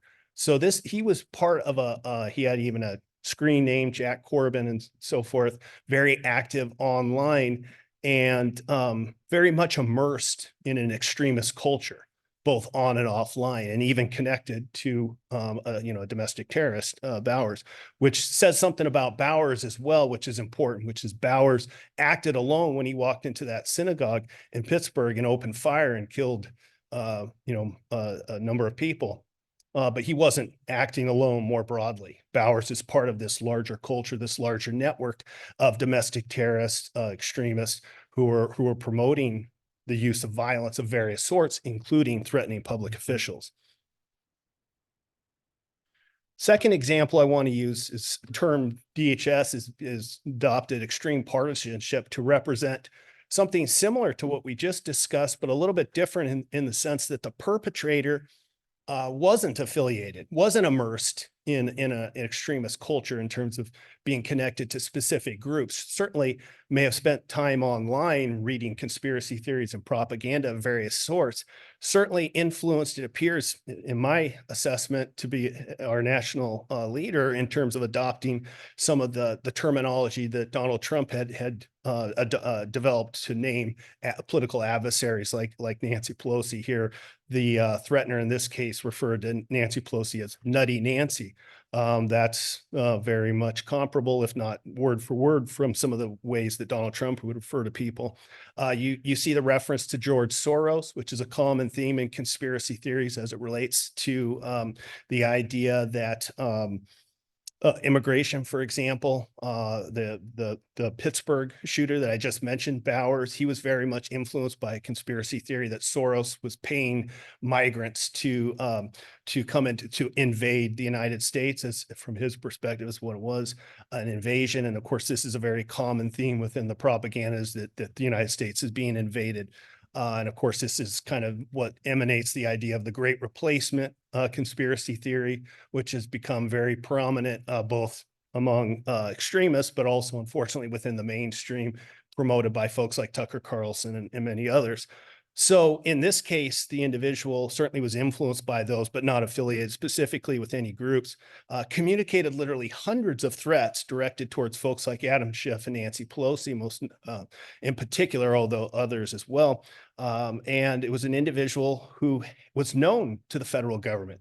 They had done investigations about this individual previous to ultimately charging and arresting him, but they decided not to pursue charges. And it does represent an interesting case in terms of, well, how do we respond?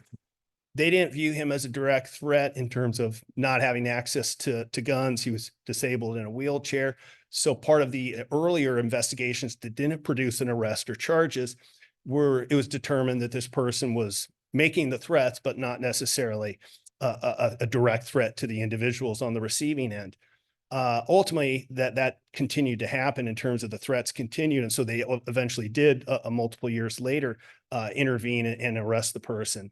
So it is one of these cases where there's a lot of kind of discretion in terms of how law enforcement responds to an individual like this who's making these kind of threats, even an individual who's making hundreds and hundreds of threats. Okay, so we are we're about a year and a half into the project. So we have we're wrapping up this year by July.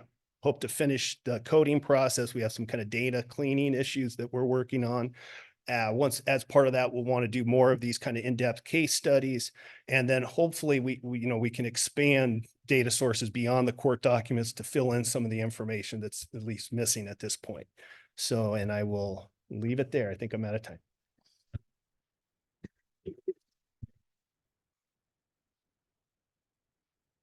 Thank you, Dr. Semi, for that. For our next presentation, I'll go ahead and introduce Darshana Patel.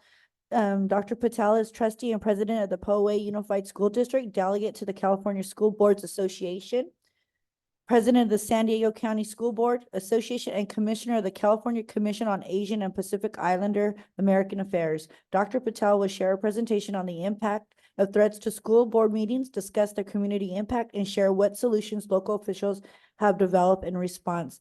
Presentation: mitigation of threats and harassment at the school board level. One school board member's experience with public meetings. Welcome.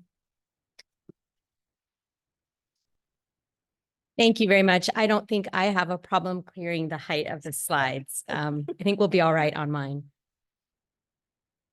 So first of all, thank you everyone for sticking it out to the end. I know it's hard to sometimes sit through these long presentations, so I appreciate that everyone is still here and engaged.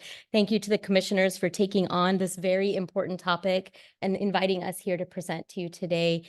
And thank you, of course, to the Joan Kroc Center, the Institution on Peace. It's very important to provide a venue, a safe space to have these conversations. So I want to put a face onto what it means to be a public official.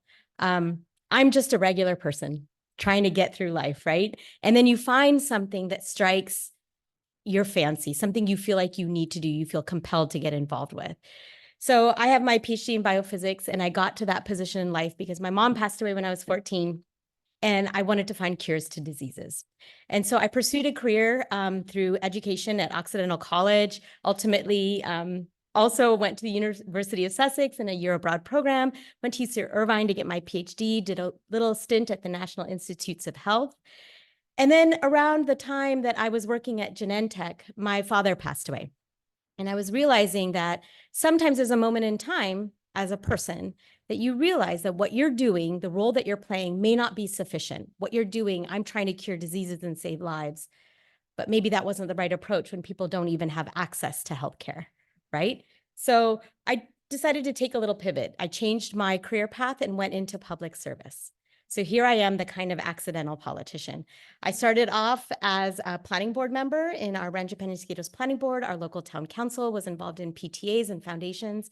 I serve on our police captain's advisory board. So I work closely with the law enforcement in our community. And as my story goes on, I'll tell you that was a little bit of a shock with one of the incidences that happened within the Poway Unified School District.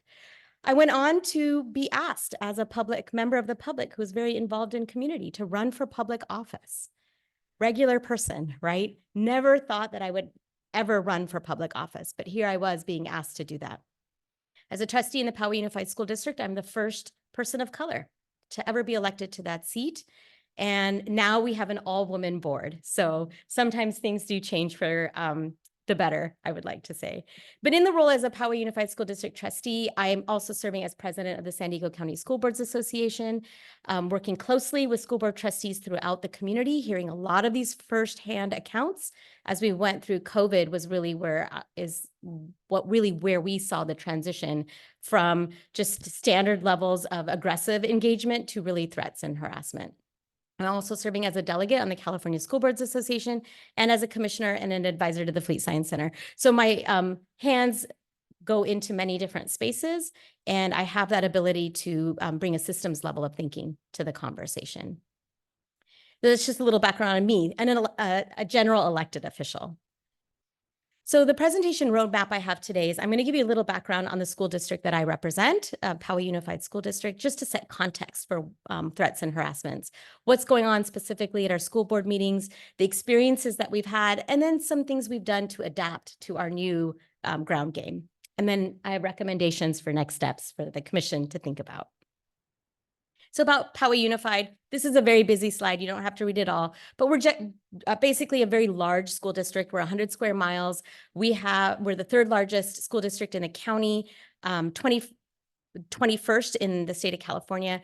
We have lots of elementary schools, middle schools, high schools, explore, more innovative programs. We have a K-8 project-based learning school. We have a virtual academy, we have an adult school as well as a middle college program with our Palomar College. We employ over 4,000 employees. We have big diversity in our staff. with, although 40% is white, we do have a significant population of Asian and Hispanic that basically mirrors our student population, which is a rare thing to be able to have in public education. And we're proud of our recruitment efforts. We have over 90 spoken languages in the school district. And that's a significant thing to think about because we are very diverse and we're trying to serve diverse communities. And when we look at policies and positions that we may take as a board, we have to consider the student and family population that we're serving. And it's very important. We have a budget of $550 million. Again, it's a large school district. This is all funding from the state as well as federal government. We don't control our own budget. We're given the money by our other entities. I see what you mean by the slides get delayed. So we're a school district that's had a lot of recognition. We're an award-winning school district. And I'm just highlighting that to show all the different kinds of awards that we've gotten from Teachers of the Year, Classified Staff of the Year, Golden Bells, national recognition. It just shows that high-performing districts aren't immune to the types of attacks that we're seeing. It's not only happening in districts that are struggling to meet the needs of their students, but it's happening across the board. I want to give a little background now on school board meetings. In school boards, we are the most local level of government that you will see in California. We are working with children that are the most precious things that a family can have. So people take this education very, very, very seriously. What's happening in the school day? We have America's children in our care for 8 hours a day. Sometimes longer than that if parents are working and we have them in after school care. So what happens on the school site is very personal to a lot of families. But with all of that care and consideration, we actually aren't compensated financially in any significant kind of way. So we're the closest to our constituents. They know where we live. We come from the community, but we really have no compensation. We have no security detail to speak of. We don't have metal detectors or security at our board meetings. However, the Brown Act requires that we take all kinds of public comments. Subject matter jurisdiction, of course, but it's hard to know whether they're going to stick to that subject matter jurisdiction when they initiate their public comment.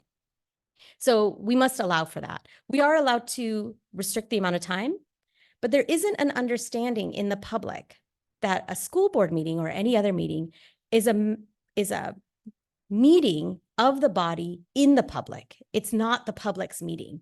And I think that fundamental confusion that people have with what is a public meeting versus a meeting done in the public, that creates a lot of confusion for our constituents. And this is, again, the conversations around possibly revisiting the Brown Act can address some of these concerns. We have members of the public coming to put in their public comment, and as a board, we can't respond to those public comments. So they don't feel like they're heard. They don't feel like their concerns are being addressed, and they get more heated. And like I said, we have generally very limited security measures. If we are going to bring in security, that comes out of the general fund. So that means that's dollars we're taking away from classroom instruction. And so that's something that weighs heavily on school board trustees when we balance our very limited funding from the state government. Do we now divert some of that funding towards protecting staff and school board members during board meetings? It's a very difficult decision. Most of the time, nothing happens, and it's hard to predict when something will happen.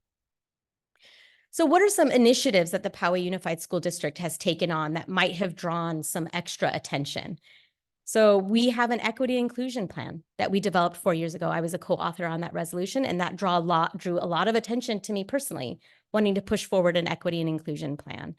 We have a visual and performing arts plan, and there's constant debate on whether we should just be focused on reading, writing, and arithmetic. This is part of the new conversation, or whether we should be allowing for ways of expression and continuing to fund forms of expression that might bring out identities in our student populations.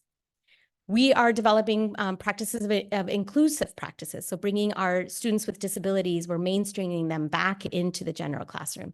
Again, drawing concerns from parents that, well, now you're not going to be able to address the needs of my students because you're going to give too much attention to these students that have extra support needs. And so this also draws concern from parent populations. We're working on restorative practices within our school district. So that involves not immediately going to expulsions and suspensions, but working on ways that we can restore relationships on our school campuses. Believe it or not, that has become a target of concern for certain community groups. They don't like the way that we're managing student discipline. They want to see a harder lined approach. We have facilities needs. That also brings in public comments, whether or not we should be looking at increasing funding through a bond measure. And also we're teaching global languages in schools. And that brings the concern around, well, maybe we're being too diverse. We need to focus on reading, writing, and arithmetic. Why are we going to languages beyond English? It's interesting to see where the public concerns come from. But really, the local issues broadly in our community really are based on our curriculum, equity and inclusion work that our communities are doing, school safety, whether that's bullying or physical safety, as well as student well-being. And these are kind of broad topics, but student well-being, when we talk about social emotional learning or diversity and equity and inclusion programs, that becomes a really hot topic for our community members. So what are the experiences? We have public comments. We have individuals that come in to our board meetings and they'll point their fingers, they'll raise their voice, they'll shout at us, they'll call individual board members out by name, and we can't respond. There is a First Amendment protection, and it's difficult for board members to know in the moment where the line is for those First Amendment rights. They're allowed to swear. They're allowed to call you names. And that becomes difficult for a lot of board members, especially in the heat of the moment where you're seeing someone make eye contact with very threatening posture. One thing we've done in our school district is we make our commenters sit down. That seems to help. Our public commenters have to sit down instead of standing at a podium. That changes an aggressive stance. It reduces their aggression. We also have a mic that automatically shuts off at the designated amount of time. And that is not in the purview of the clerk to do that. It just automatically shuts off. Clerk doesn't have control of that. It's not a human person's purview. It is automated. But what we see happening is participation of board members has gone down, as indicated by the researchers that presented. We see self-censoring. We see divided boards. Really, we have a situation in one school district where it was an actual board member themselves that created 3 separate Google accounts that were anonymous in nature that were being used to threaten and harass a fellow colleague on the school board. What is the recourse for that? Especially when they're a minority on that board, there is no option to censure. And even if we were to censure, what does that look like? Does that even carry weight? So that becomes very difficult for our school board trustees. And again, increases the amount of self-censoring and a reduction in participation.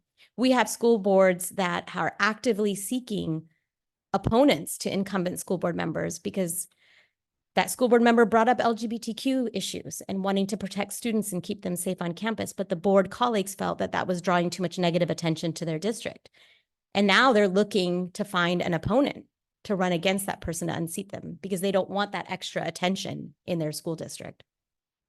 We see staff becoming increasingly vulnerable. So when we have public commenters come in, we think about the school board and how the school board will feel, but those individuals are also threatening and are harassing staff members. We had a situation within Poway Unified School District where during COVID, we had a meeting that was agendized not open to the public, but we were taking students in and we were recognizing staff members as staff members of the year. Well, at that board meeting, protesters that were outside barged and pushed their way in, threatened staff members, essentially didn't let us take the dais to start the school board meeting, brought in their constitutionalist, which is a thing I learned, and removed us from office using their constitutionalist process, and then proceeded to swear themselves in as the new trustees using a Nazi salute. And then continued to threaten and harass staff. They looked at staff's badges. They looked them up on the internet, said, we know where you live. They looked up LinkedIn profiles to see how many, what their work situation was like, looked them up on social media to find out what their children, who their children were, identifying their locations. Staff is also very vulnerable. It's not just elected officials, but those staff supporting our boards. The threats also go to our homes. In Poway Unified, following this incident, we were approached at our homes with a fake lawsuit with a fake process server. There's no recourse for that apparently either. threatening us with a $1.7 billion lawsuit for violating the Geneva Convention. That was minor. We've had school board trustees with people come to their homes and vandalize their cars, vandalize their homes. And like I said earlier, we don't have a security detail. We don't have access to that. And oftentimes law enforcement doesn't step in.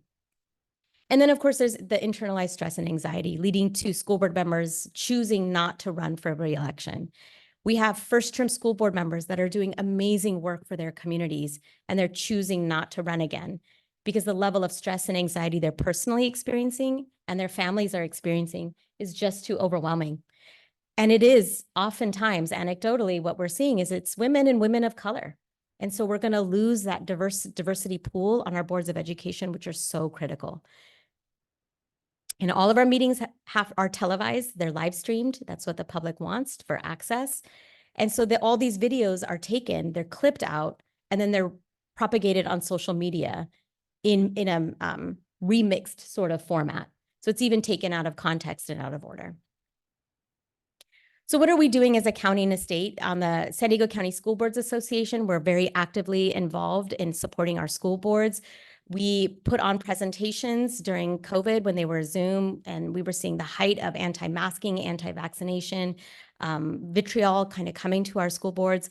We organize meetings for our trainings for our school boards on managing orderly meetings, de-escalation training with the National Conflict Resolution Center.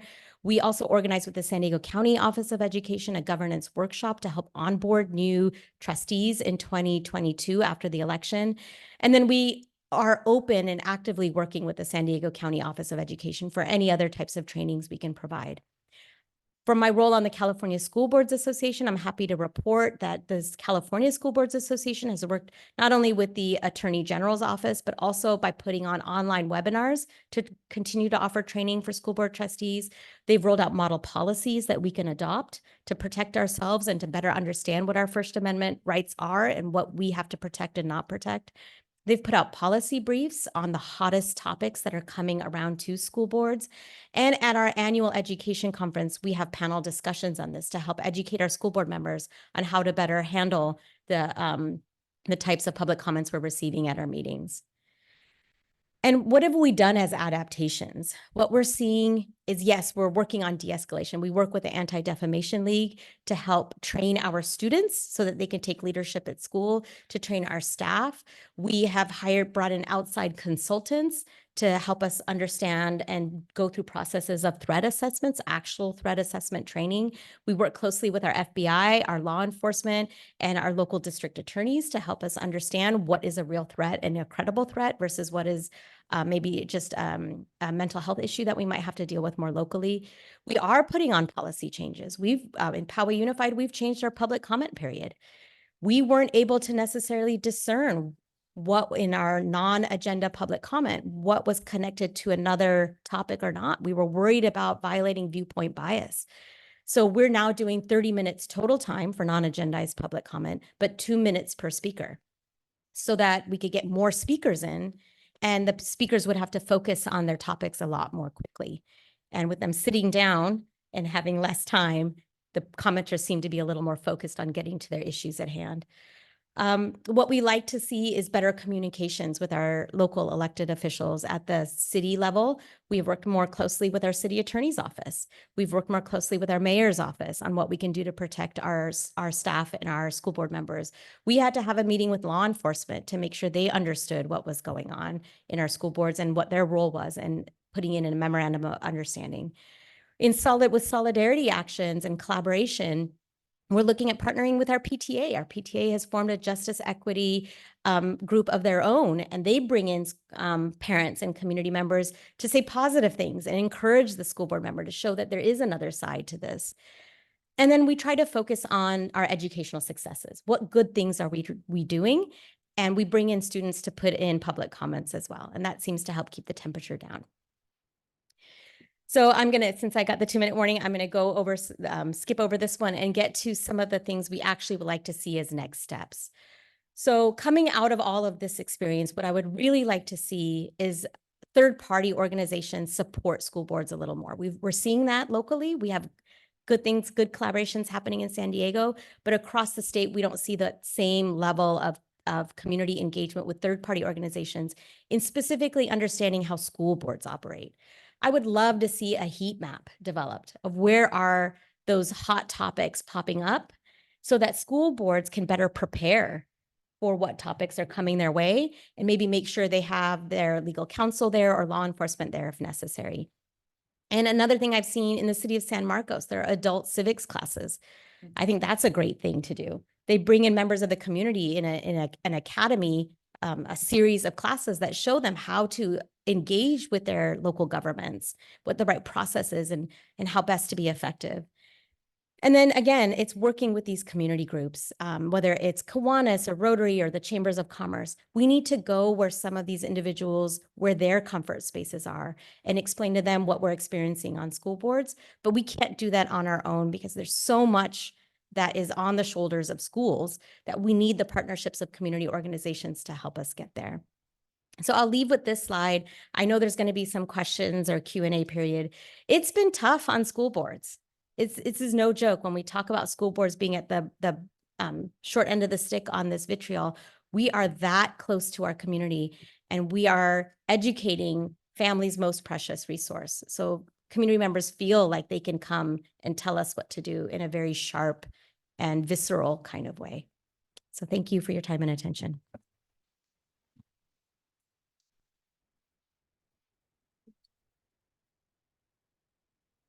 Thank you, Dr. Patel.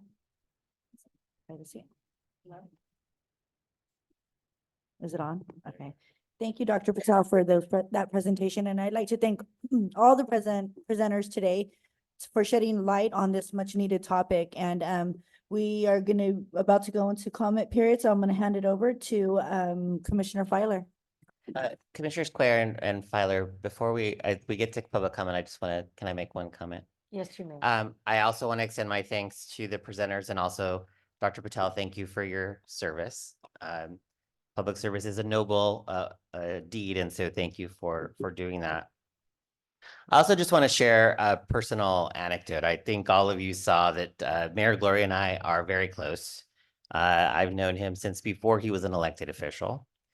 And since he's been elected mayor, when he was on the city council, when he was in the legislature, there certainly were threats. But since he became the 37th elected mayor of San Diego, it's gotten a lot worse. And I feel for him because I love and care about him. He is part of my family. And the story I want to share is that, you know, some of the times the threats are so bad that his protective detail wants him to wear a bulletproof vest when he's at public events. And I march with Mayor Gloria every year in the Pride Parade. And since he's become mayor, I now have to wear something, or everybody in the contingent has to wear something that distinguishes them as a vetted member of the contingent, so that if some type of violence occurs, they know who is actually supposed to be there, right? In a day that is supposed to be joyous, right, in the LGBTQ community, to have to take those extra precautions is hard. And I worry that my friend is going to get hurt, right? And so I wanted to share that, because beyond the numbers and statistics, these are real things that are occurring for people who are trying to do good for their community. So I just wanted to share that. Thank you. And thank you, Commissioners Filer and Cuellar, for putting together today. No, thank you. I think that we never can neglect the human component. I mean, numbers matter, but the very realness of these are people with families and with lives, and we cannot discount that. So thank you for saying that.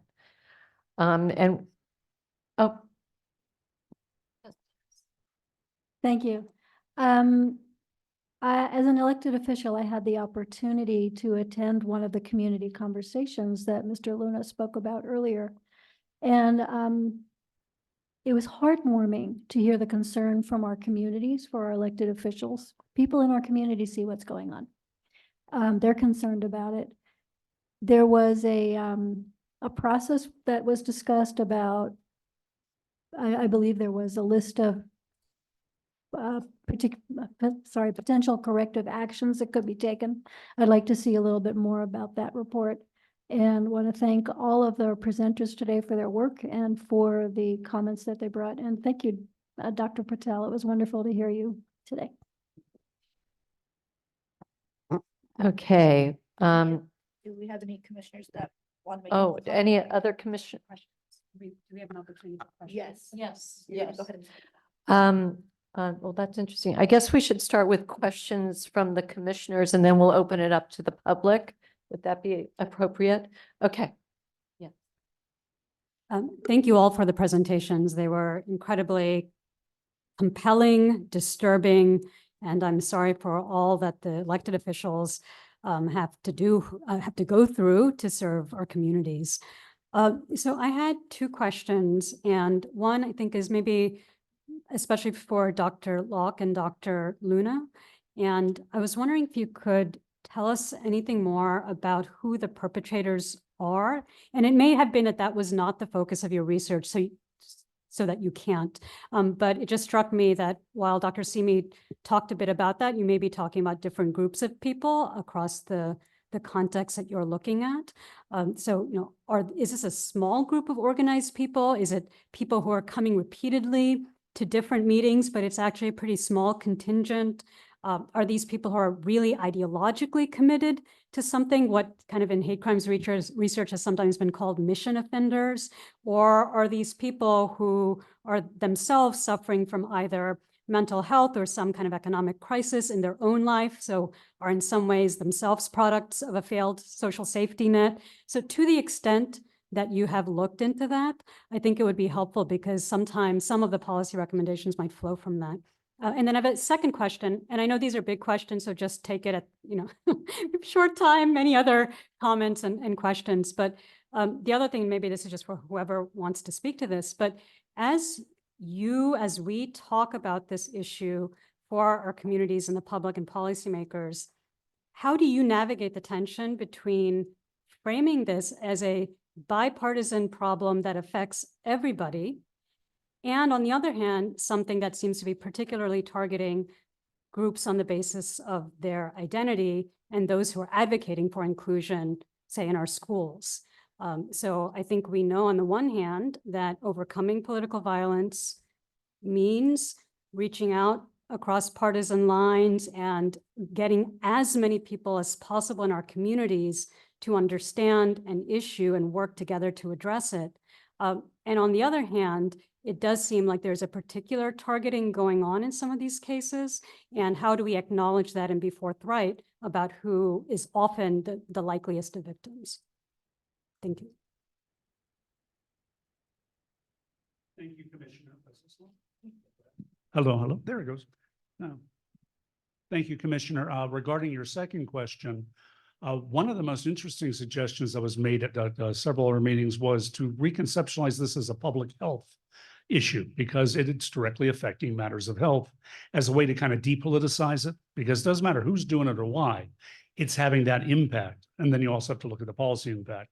Regarding your first point where you asked who did it, and you gave a very long laundry list, before I turn it over to Rachel, who can discuss the details, let me say, yes. Carl said, I want to say something first, then I'll hand it over. And what he wanted to say was yes.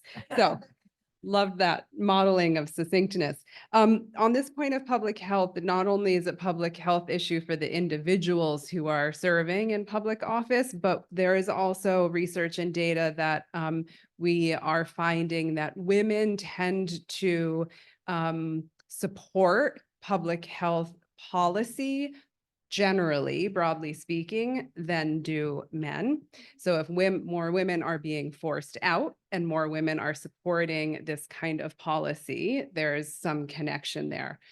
I can't tell you any detail beyond that because the research is emerging and we're trying to collect it. But there are two, I would say, aspects to the public health component.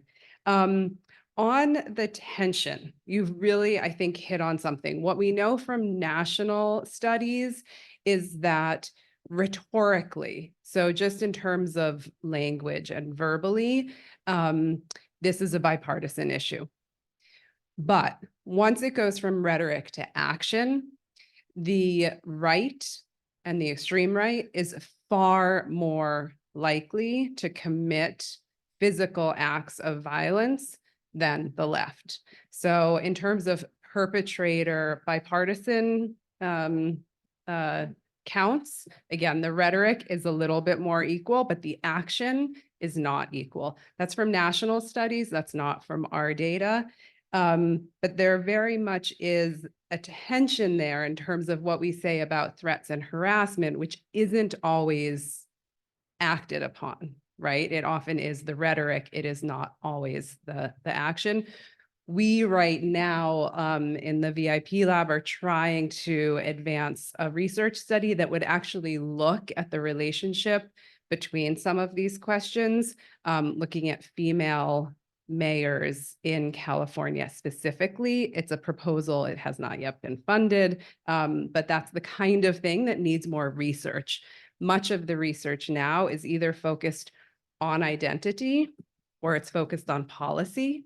It is not focused on how identity and policy are interacting with one another, either amongst those who are on the receiving end or with regard to the motivations of those who are speaking out.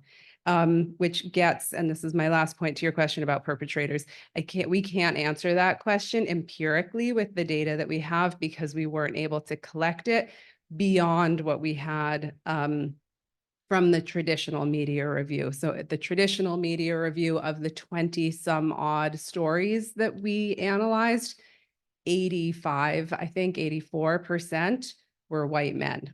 Beyond that, in terms of their age, their geographic area, more rural, more urban, those kind of demographic questions, we don't have that data. But as we move into the next round of research, which will include San Diego, Imperial, and Riverside counties, we are trying to figure out ways to collect more perpetrator information. It won't be systematic, but even to have some case studies that would be informative or that could be proxy information, we are trying to do that.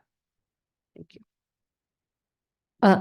Yes, I was going to say, any other commissioners with questions? Commissioner Toth. Can I add one bit of flavor to that response? What we're seeing in our school board meetings is the perpetrators are actually finding each other there. And that's also a very interesting thing. So people with different types of concerns or angst against our school district, they're collaborating during our meetings, during public comment, and then supporting each other, heckling the board during their own comments. So that's also an interesting thing. It's not just one perpetrator, but they're finding each other.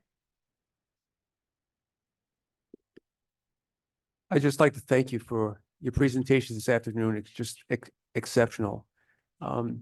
I'd like to pivot, if you don't mind, away from the incivility, because despite how many years I watched the police commission, becoming president of the commission has been a totally different experience. So let me just shift for a second.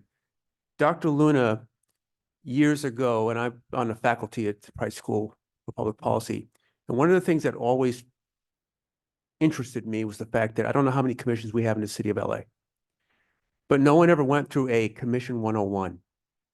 Despite their level of expertise, experience, interest, enthusiasm, they never really went through something that said, this is what the commission does, this is how it fits into the city, this is what the goals of. So as you talked about a commissioner boot camp, has that actually been put into a type of curriculum, or is that something that might be developed, or what are your thoughts on that?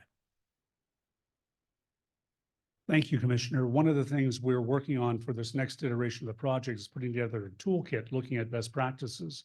I do know that like NCRC does some work with some groups. There has been the city attorney has been doing programs for school boards.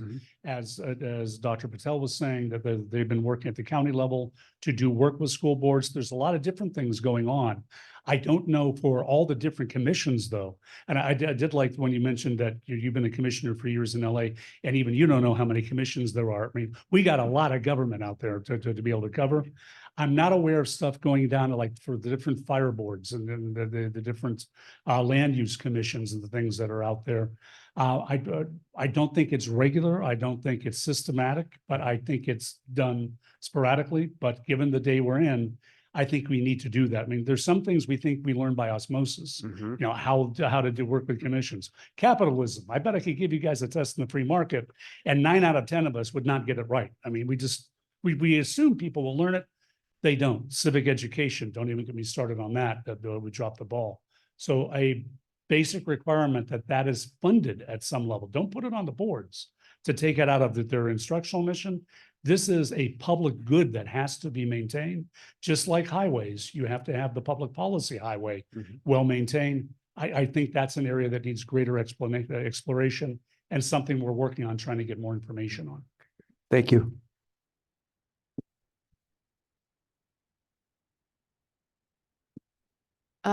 Well, I just also want to echo that really appreciate the content of your presentation, your direct experience and your research. I want to acknowledge that your research and your experience may not touch on these questions, so feel free to say so and maybe lean on other data sources or information that you may be aware of. But in many ways, I think what we're talking about are real threats to our democracy and civic participation in a time when issues are being racialized, where there's so much division and extremism. And I am taking note of the fact that it is also elected officials who actually engage in this type of behavior, inciting violence, using very divisive framing of issues.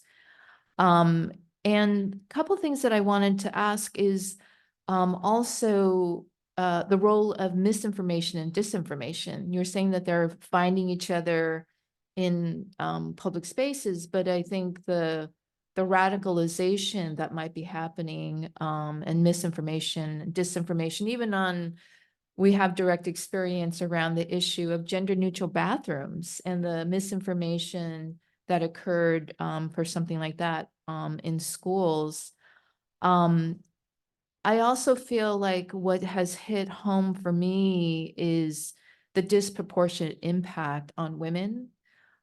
We also found this in our data that women tended to report at a higher rate, not suggesting that they experience it more than men, but they tended to also talk about the fact that they were subjected to racist and sexist and often sexualized, made to then feel even more unsafe. And we just can't ignore the fact that unfettered access to guns. And so again, I know maybe your research doesn't touch on this, but would love to hear any comment that you have to share.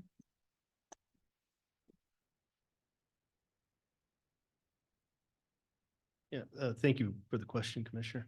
A couple of things. One, when it comes to disinformation and misinformation, the elephant in the room when it comes to threats to public officials is social media or digital technology more broadly. And until we get a handle on that, I can say with 100% certainty, from my perspective at least, we should not expect to see a decrease in threats to public officials.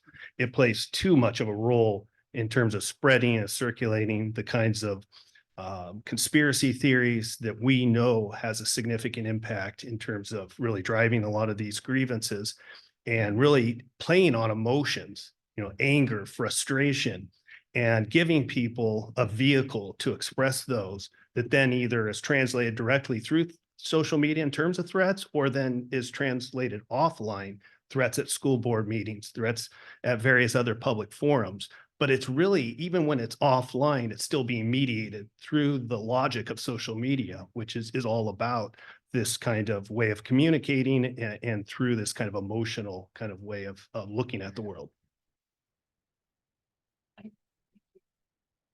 I see our vice chair has a raise. Oh, sorry. Hold you. I thought we have one more comment to. Just to follow up on our research, we haven't directly addressed that issue regarding the ideas of social media, other things impacting things. But the point I just want to take to my political scientist hat on, Commissioner, is there's nothing new actually going on here. It's become a different venue for it. All the things that women, people of color, LGBTQ the representatives are experiencing on boards was originally directed at people first to keep them out of the public conversation, then to keep them out of the voting portion of the public conversation, then to try to keep them from getting on boards and commissions and offices, and now directed with purpose to get people driven out of public life. It's just another form of the same issue, the same song we've unfortunately sung in our country for a long time. And it is, from what we can see in our research, there does seem to be some rhyme to and reason to it. It doesn't all seem to be organic. The phrase astroturfing, of course, for local, for grassroots, that things are being imported from area to area. That's something we're trying to get a handle on. Other research is showing precisely that. It is a deliberate effort, even if it's random, even if it is organically forming, to try to advance a position to take people out of the conversation. And that's why it's so important to confront. Okay, I'm going to let our vice chair speak, has a question, and then we'll go to Commissioner Levin. Thank you so much for the acknowledgement. I appreciate you all. And thank you so much to the presenters for the valuable information that you all share. And again, apologies for not being able to be present there with you. Oh my goodness, sorry. I want to say a couple of things as we are preparing for our new report. I think the information that we just gained as in regards to elected officials and the threats and violence and hate that they're experiencing, right? I think we need to really think about what type of recommendations we're going to be putting into our new report as we continue to develop that. But I also want to mention that we have to understand that what is happening is it's happening by, this is a well-organized and well-funded, I mean, I don't even want to call it a movement, but I don't even know what to call it, but they are people who are funding the efforts of these individuals, right? And they are also funding for their people, if you will, to be put in those seats, right? And this is something that is happening across the United States. And what is happening also in school board meetings and different types of meetings is that, as it was mentioned in the presentations, it's not the locals who are showing up to these meetings, the people who are showing up to these meetings are people who are coming from the outside, who are being funded, who are being paid to also bring their friends and whoever else. And so, again, I guess for us, we need to really think about what our recommendations are going to be, and how are we going to influence support for these elected officials, as it was mentioned in the presentations, and where are we going to get the resources that we need in order to combat everything that is happening. So I just wanted to say that because it is important that we really think about those things. And thank you again to the presenters, and thank you, commissioners, for organizing this town hall. Commissioner Levin. Thank you, Commissioner Filer. And I remember when we were trying to put this commission together and we were asked, what would the parameters be? And I answered the state Senate. I said, it's not just going to be about the categories that are covered in the FBI reports on hate crime. We are experiencing a new dynamic of targeted violence, and it must include public officials. So I'm so glad we laid that space out early on. Wonderful presentations. Oh my gosh. And this is another, if I can just compliment the Civil Rights Department and the commission. the legislature would not have this opportunity to get these kinds of statements, but for the existence of a commission that's dedicated to getting evidence-based information. So thank you.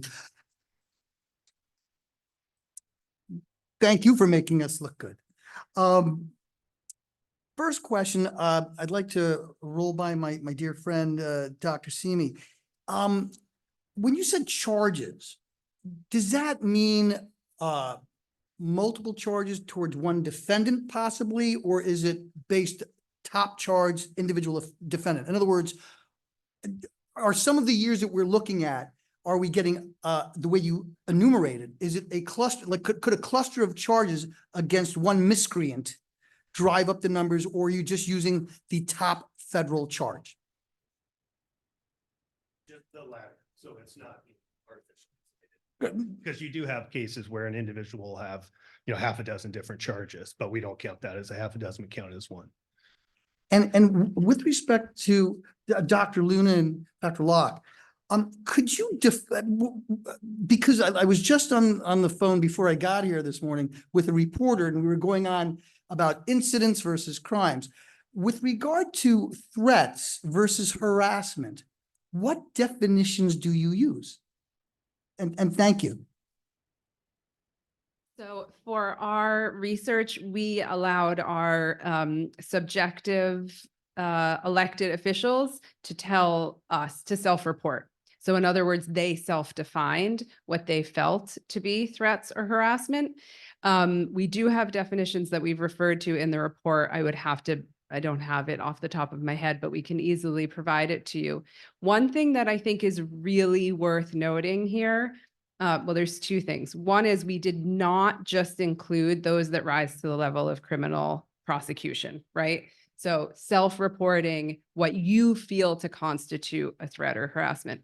One of the reasons why qualitative data collection is so important to accompany quantitative, because the number of people who I spoke to in interviews who said, I don't really know that I've been on the receiving ends of threats and harassment. I mean, there was that time that I was followed home and people flashed their lights at me and then were yelling at me.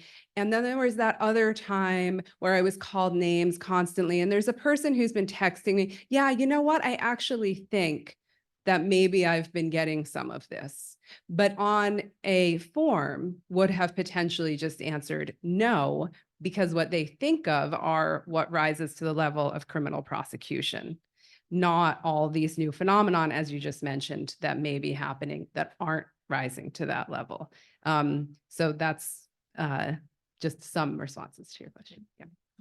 No, and I appreciate that. And one thing about with respect to qualitative, one of the things that we're seeing, and I'd enjoy hearing from anybody, and that'll be my last question, is during the pandemic, we saw these groups that would go from place to place throughout California that didn't even have kids in the school board, and they gave their group a name, which I won't repeat. I'm curious as to your opinions, because, well, I don't want to say what for my research, maybe I will, but that the pandemic created this kind of centralized part of the spoke where folks were so upset about anti-authority that then became a 24-hour, 365-day-a-year swap meet for virtually any grievance, which then became critical race theory and then became picking on vulnerable transgender kids and their parents. So I'm curious, did you see that kind of progression with regard to the way these people would bond together? In other words, was it initially pandemic and then those same groups or spin-offs of would be involved in these kinds of threats or harassments? Thank you.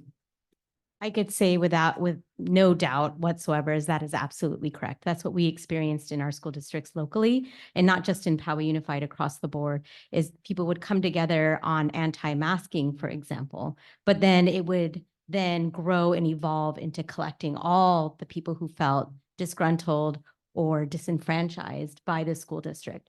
And then they would pool their resources together and use the same sets of attorneys to file claim after claim after claim. It could have been public records requests. It could have been actual litigation or threats of litigation, thereby draining the resources of our school district, and not just financial resources. It's a lot of time that has to go into these public record requests, right? Lots of redaction to make sure students' identities are protected and staff identities are protected.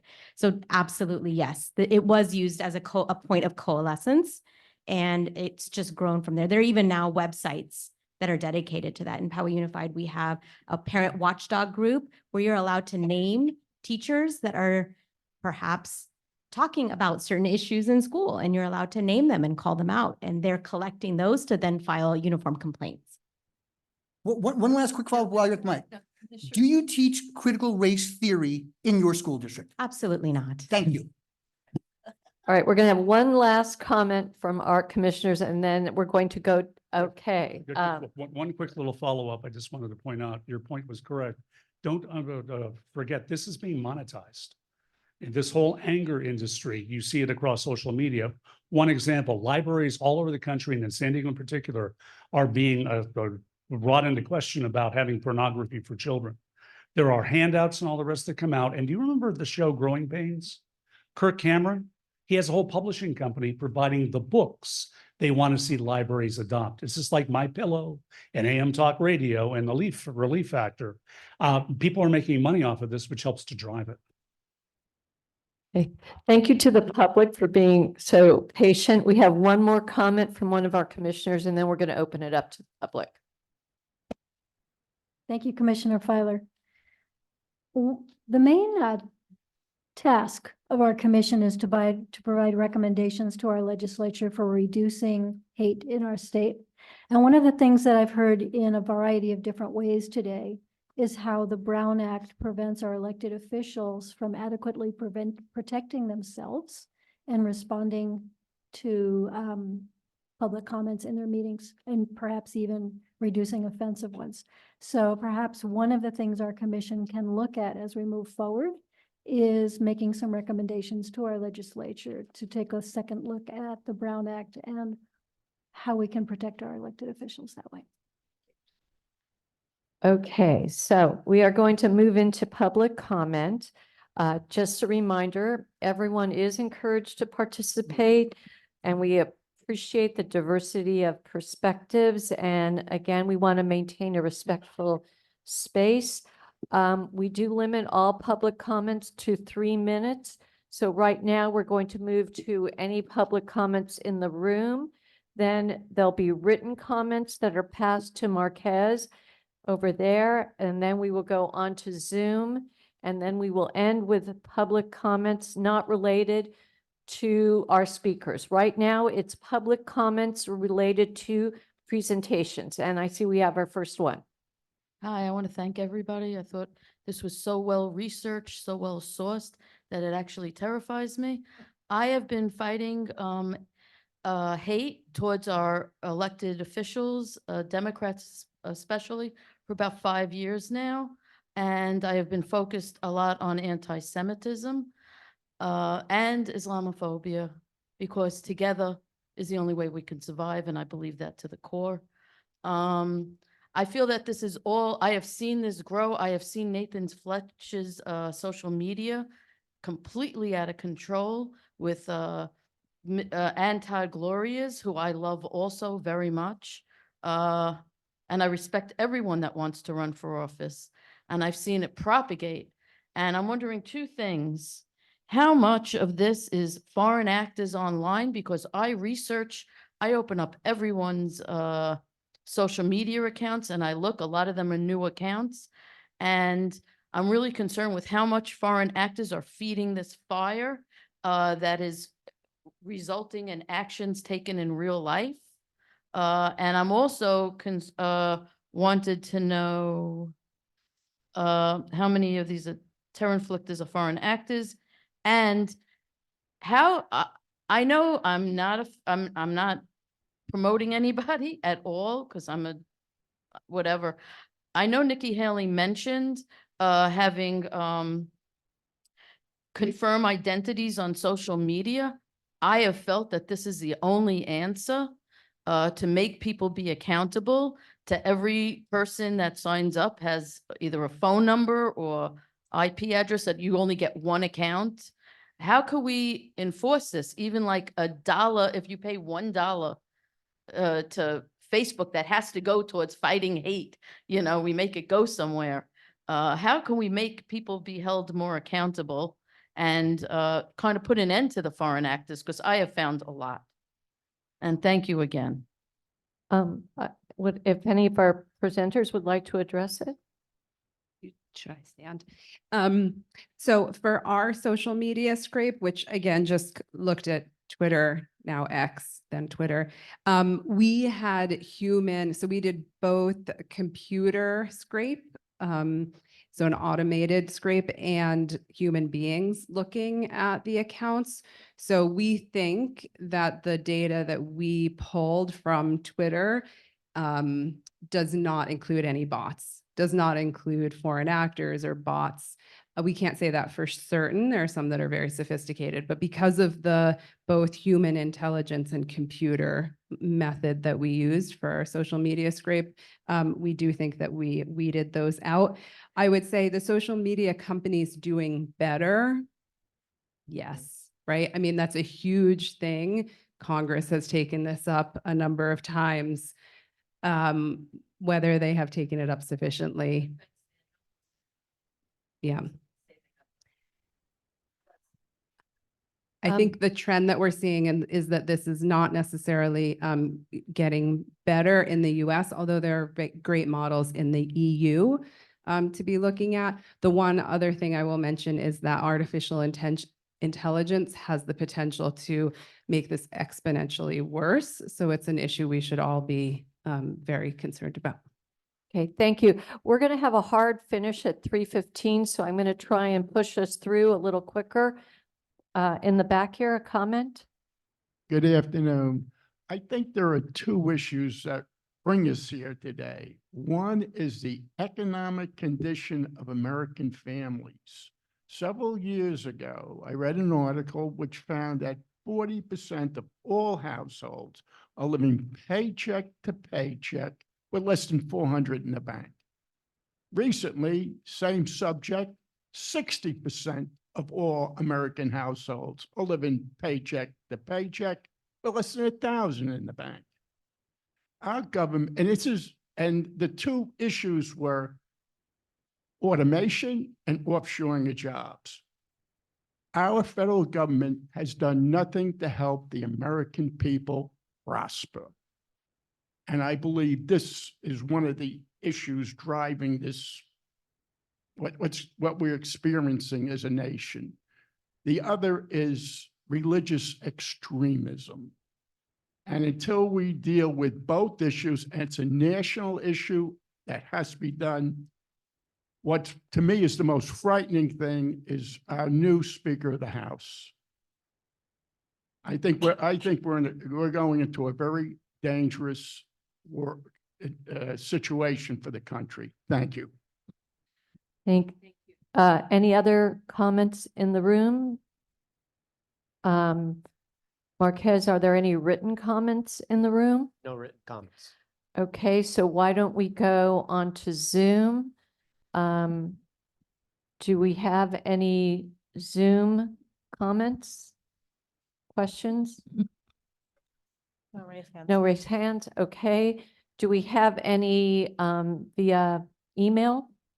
No, any email public comment. Okay. Well, I guess that is. Oh, yes, I'm so sorry. Yes, I got. Now we can move on to public comment that's not on our, on any of the agenda items. So if there's any other public comments that anyone in the room would like to make, this is your opportunity right now. In the back. Thank you. Thank you. And I know we're all eager to get out of here, and I appreciate your patience. My name is Carol Yellen. I work at Jewish Family Service here in San Diego. I did want to recognize that we are in the midst of Hanukkah. Last night, I was able to go to our Chabad at SDSU, where they put up a new menorah a sturdier one that hopefully will not be vandalized in the same way that it has been vandalized for years.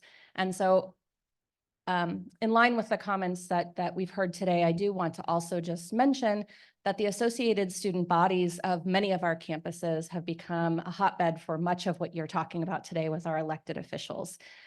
Jewish students at this time are feeling extremely unsafe on campus, are being shouted down by protesters and rallies outside, and also being asked simply because they are saying they are Jewish, being given basically a litmus test. What are your beliefs on what's happening in Israel right now? It's extremely important to understand our Jewish community is diverse in the way that we are made up, not only in the way that we practice our beliefs, but in the fact that there are Jews who don't look at their religion as their Judaism as just a religion. They look at it as a culture, as a peoplehood, and an ethnicity. And so to believe that all Jews believe the same things about Israel, to make all US Jews or San Diego Jews accountable for the actions of Israel is actually an act of anti-Semitism.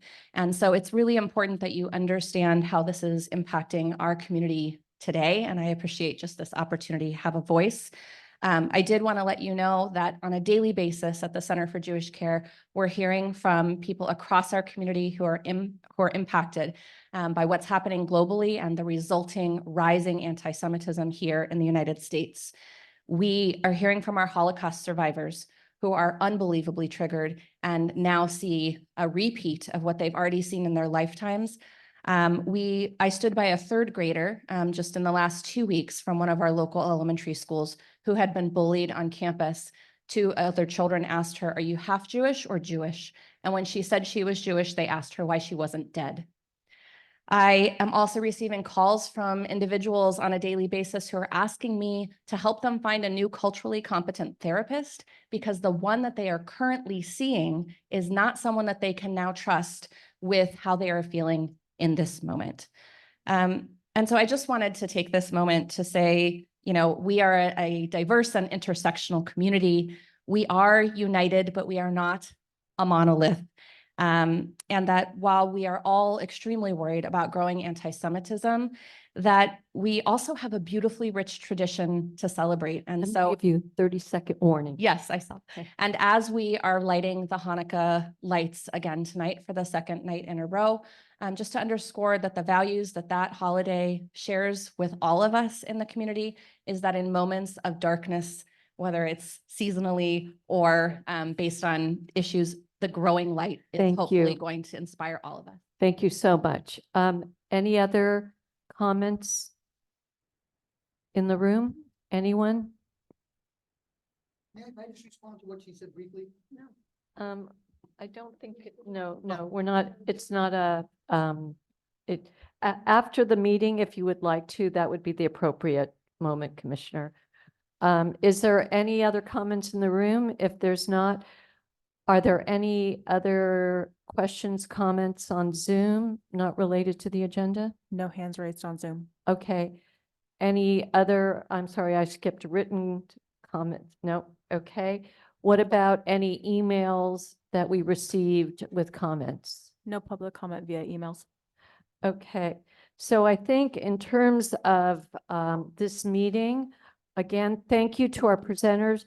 Thank you to our community for being here, for showing up, participating, and to the commissioners, my fellow commissioners, thank you. And we're going to close the meeting. And if anyone wants to have any conversations after this, please feel free to stay and engage with each other. Thank you.